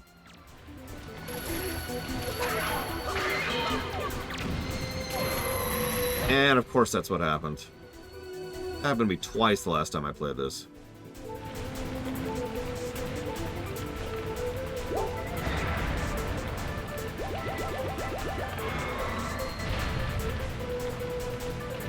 So, yeah, so instead of saying we have to go to the store to get milk, we'd say, listen, you have to understand, there's something I need to tell you. It's kind of important. This is a bit of an urgent thing, especially if I'm going to make the things later that I want to make. So in order to make the things that I want to make later, I need to have all the ingredients to make the things that I want to make later. That means that we're going to have those ingredients in the fridge when we get to there. So if the ingredients aren't in the fridge when I go to make the things that I want to make later, then we're not going to be able to make the things that I want to make later. So I need to go to the place where I'm going to be able to actually refill all this stuff. Now, we could go to a lot of different types of places. There's several places we could go to we could head out to the gas station, we could head to the local pharmacist's place, but honestly, I think the best possible call here would be to go ahead and hit the grocery store. I feel like getting to the grocery store in order to get the things that we need in order to make the things that I want to make is probably the best possible option in order to be able to progress forward with the plan of being able to cook dinner tonight, because honestly, without the stuff that we need, which by the way is milk, I haven't said that yet, without the milk, I don't think we're going to be able to actually progress forward. So, we're going to go ahead and hit the wrong button! No, I caught you that time, game, you little sack of crap. Screw you, game. That's empty text, and that sounds like I'm exaggerating, and I'm not. Empty text is so much empty filler garbage.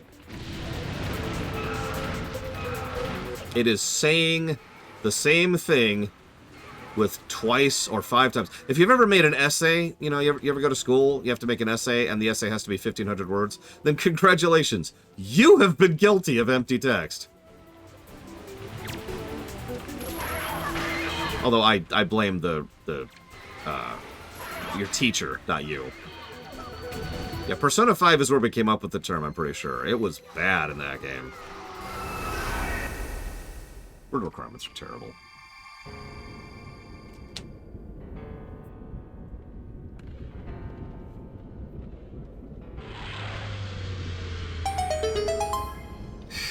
Yeah, 7,000 word essays. You got to say the same thing. Oh my god. Yeah, Starfield. Oh my god. Starfield was just the king of empty text. You know what? Good point, Palooza Snow. I blame the teacher. I blame you. But most importantly of all, I blame Trump. Alright, so let's go ahead and lock down the guessing game here. If it will let me. Because everything in the universe is trying to waste my time today.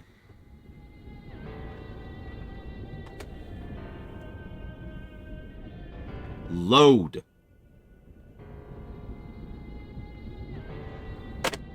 Load!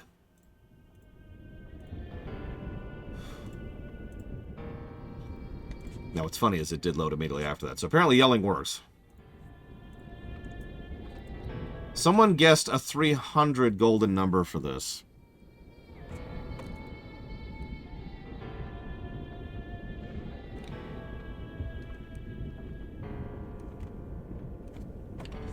So anyways,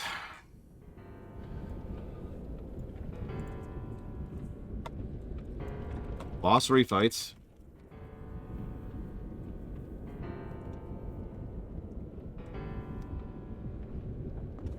Oh.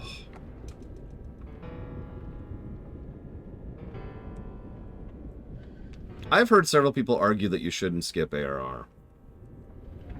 I am not one of those people. I think that the later expansions are sufficiently well written that you can just bypass all the exposition that you didn't get and pick up on the context clues to figure out what's going on. You really don't need ARR. Unfortunately, and this is, in my opinion, the biggest flaw of FF14. Unless you're willing to spend real money, you need to play FF14 ARR. And that's the big distinction between WoW and FF14, right there. Because in WoW, you don't have to do vanilla. You don't have to do BC. You don't have to do Wrath. In fact, you don't even have to do all of a specific expansion. You can pick and choose what you want to do. You cannot do that in FF14.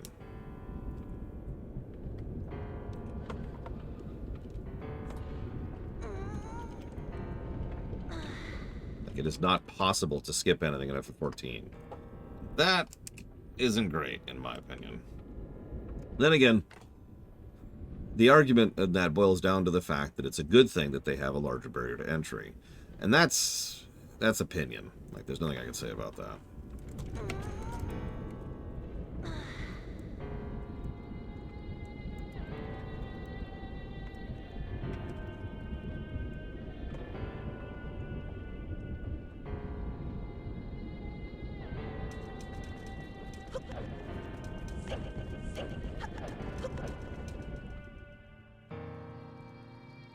Because that's what that really is. The fact that you have to do anything is a barrier to entry. At the end of the day, that is its function. It is there to prevent you from progressing without doing everything. If you stumble somewhere along the way, you have failed to get past the barrier. And that's what it is. Second to last boss time. Nope, sorry, I forgot about this. Third to last boss. I always forget about this. And let me reset my bar because it changed all my hotkeys again. I don't know what else I'll need. You like boss refights, right? Right? Like, you like boss refights?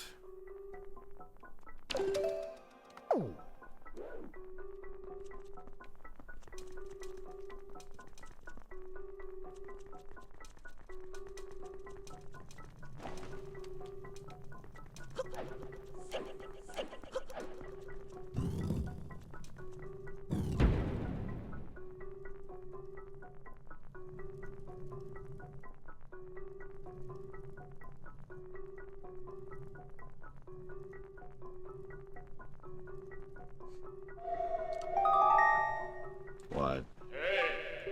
You must remember well the appearance of this room. The shape of the floor, the number of items, such things are key to solving the riddle that goes ahead.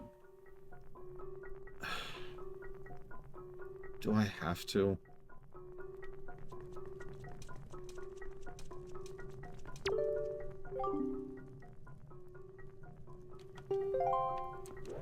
Yep.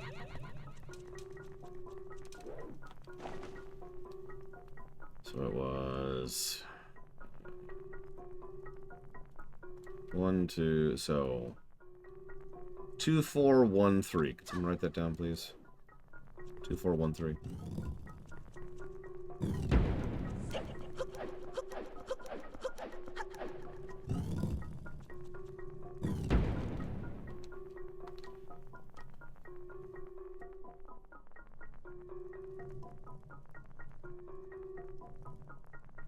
This is a really short music loop.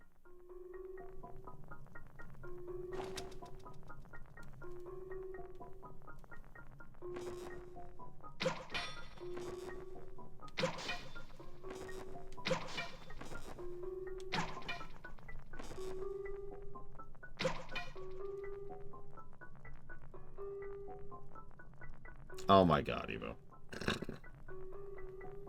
What, do I have to, like, stand on the thing while I do it? 1, 2, 3, 4.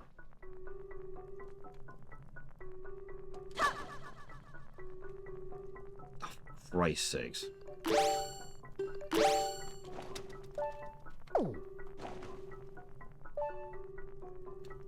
That even makes this more irritating to do than it otherwise would be. Because I have to do this.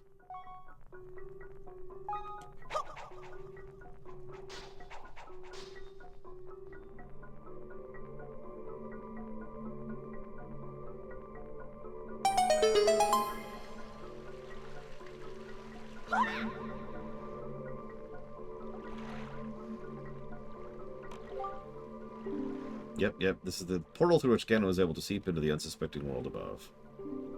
We should make use of Ganon's portal. If there's anything you need, enter the column. So this is our shortcut. This is how we backtrack. This is actually our point of no return, believe it or not.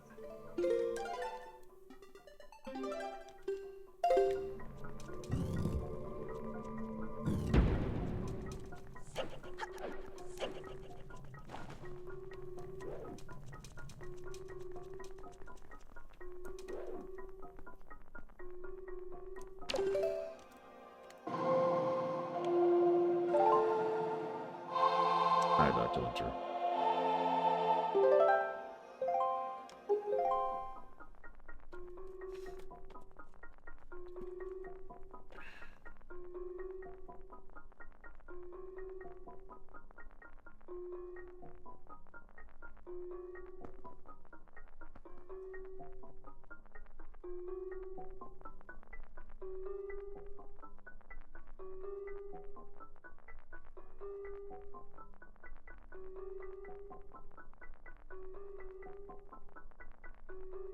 Wow, the walkthrough actually doesn't say the order of the rooms. That's hysterical.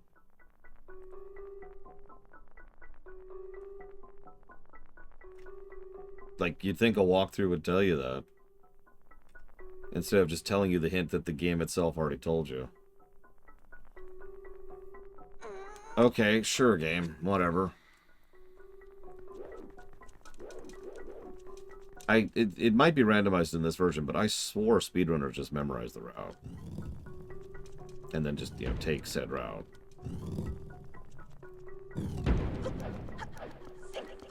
I could be wrong. I could be wrong.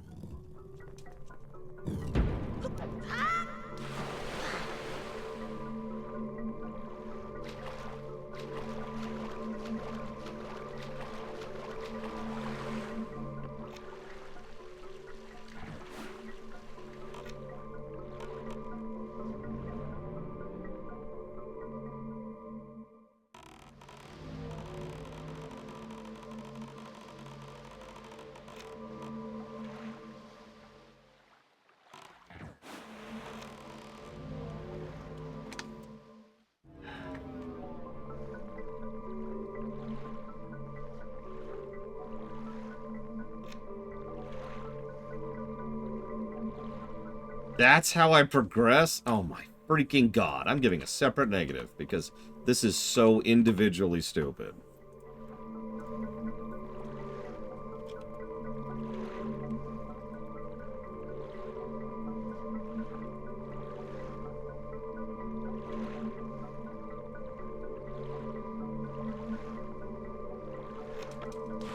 How do you think we progress? We got this room. Obviously, this is not it. This is how we get back out, right? Then we got this room. There's obviously the big glowing thing, right? So there's a big glowing thing, and there's the door, which we can't enter. Which is that door over there. But no, obviously, this is how we progress. Of an entire game programming us to think that that is not the place to do, not the thing to do. And that you shouldn't actually go do that. That's the only way to progress. And nothing indicates that. By the way, we have to fight this guy like, what, 3, 4, 5 times? I don't even remember. This is the exact same refight it always has been. This is pure padding. And this is getting its own negatives, because of course it is.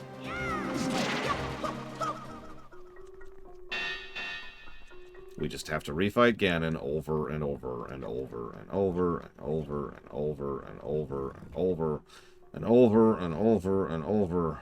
I'm exaggerating slightly, but I mean, look at what's on the screen. It's just keep fighting Phantom Ganon. Right? Like you like fighting Phantom Ganon, right? Right. You enjoy fighting Phantom Ganon. You enjoy playing tennis in Zelda games, so we're going to keep putting into the games. You liked Ocarina, and that had tennis, therefore you must like tennis. It's the only logical explanation. The only thing that makes this acceptable is how quick these fights are. Otherwise, this would be much more than just one negative. Like, I've actually thought about this. Maybe they look at, like, everyone says LTTP and Ocarina are the best Zelda, so clearly, it's the tennis. Because LTTP introduced the tennis, and Ocarina used it several times. Therefore, tennis is the secret to success.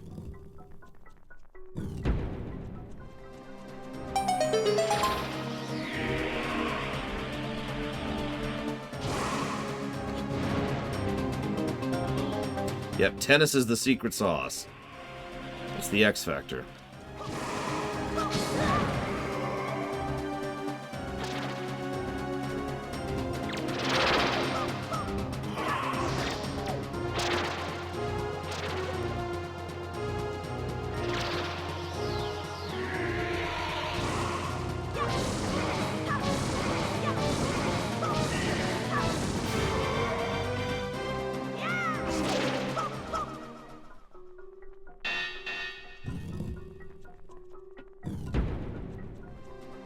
Well, you thought we were done? Don't be stupid. We've got 50,000 more times to fight this guy. It's why it's called Warhammer 40,000. That's the actual reason, Warhammer 40k. It's because there's 40,000 Phantom Ganons here.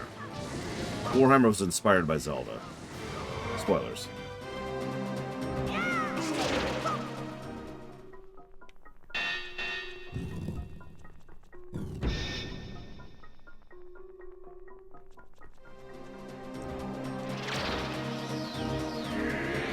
It's okay. Thankfully, this is the only Phantom Ganon we have to fight, really. I mean, could you imagine if there was like a second Phantom Ganon fight after this? That would be crazy.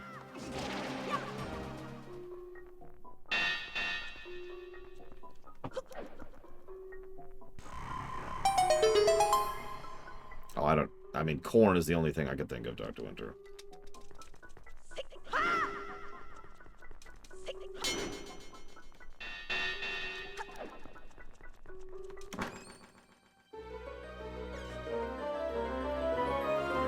It's okay, the second Phantom Ganon only has like 3 forms, so... So there's the light arrows. Now these are funny, because just like an LTTP, but these are programmed to do an absolutely ludicrous amount of damage. Like, these can one-shot almost everything in the game. As of this point in time, there are only 4 enemies left. No, I'm sorry, 6 enemies left in the entire game. So, you know, worth it.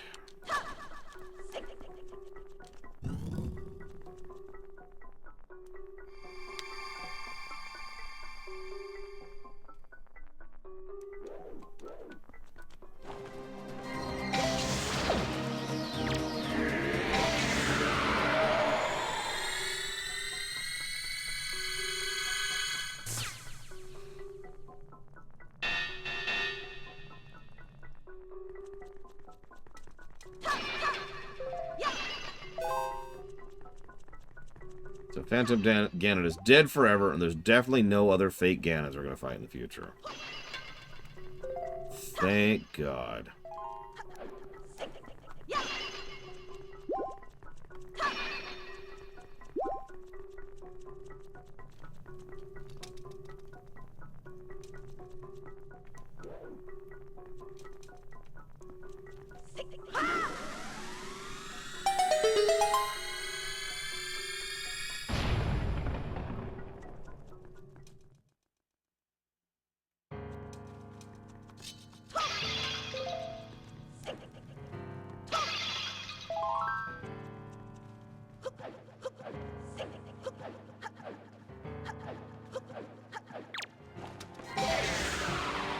Yeah, see, the light arrows are just programmed to kill. I don't even think they technically do damage.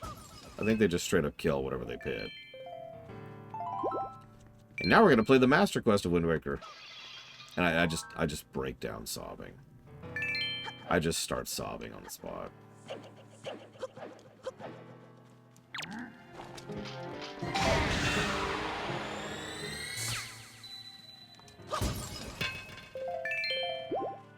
Yeah, this is intended to be a bit of a Hyper-Beam moment. They want you to be like, oh, I'm so powerful. There is not. There are only 2 Zelda games that have a Master Quest. 1 and Ocarina.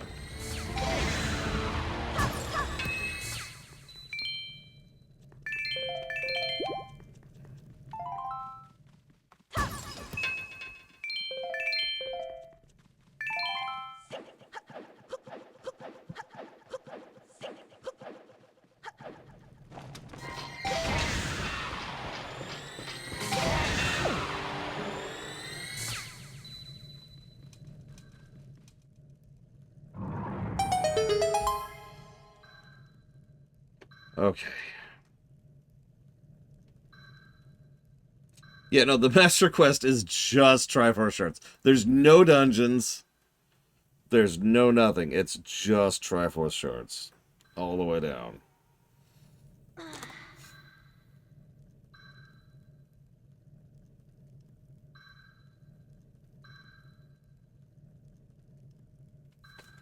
Alright.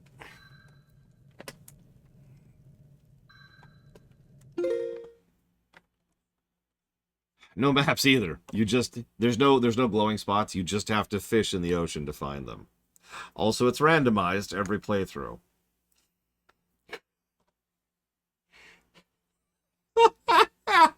Oh, that sounds so terrible. Oh my god.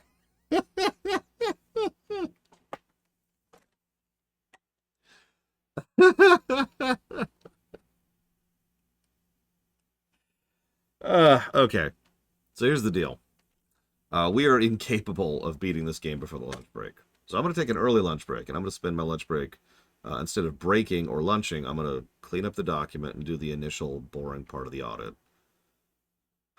Then we're going to go beat the game for the second shift. So see you in a bit, guys.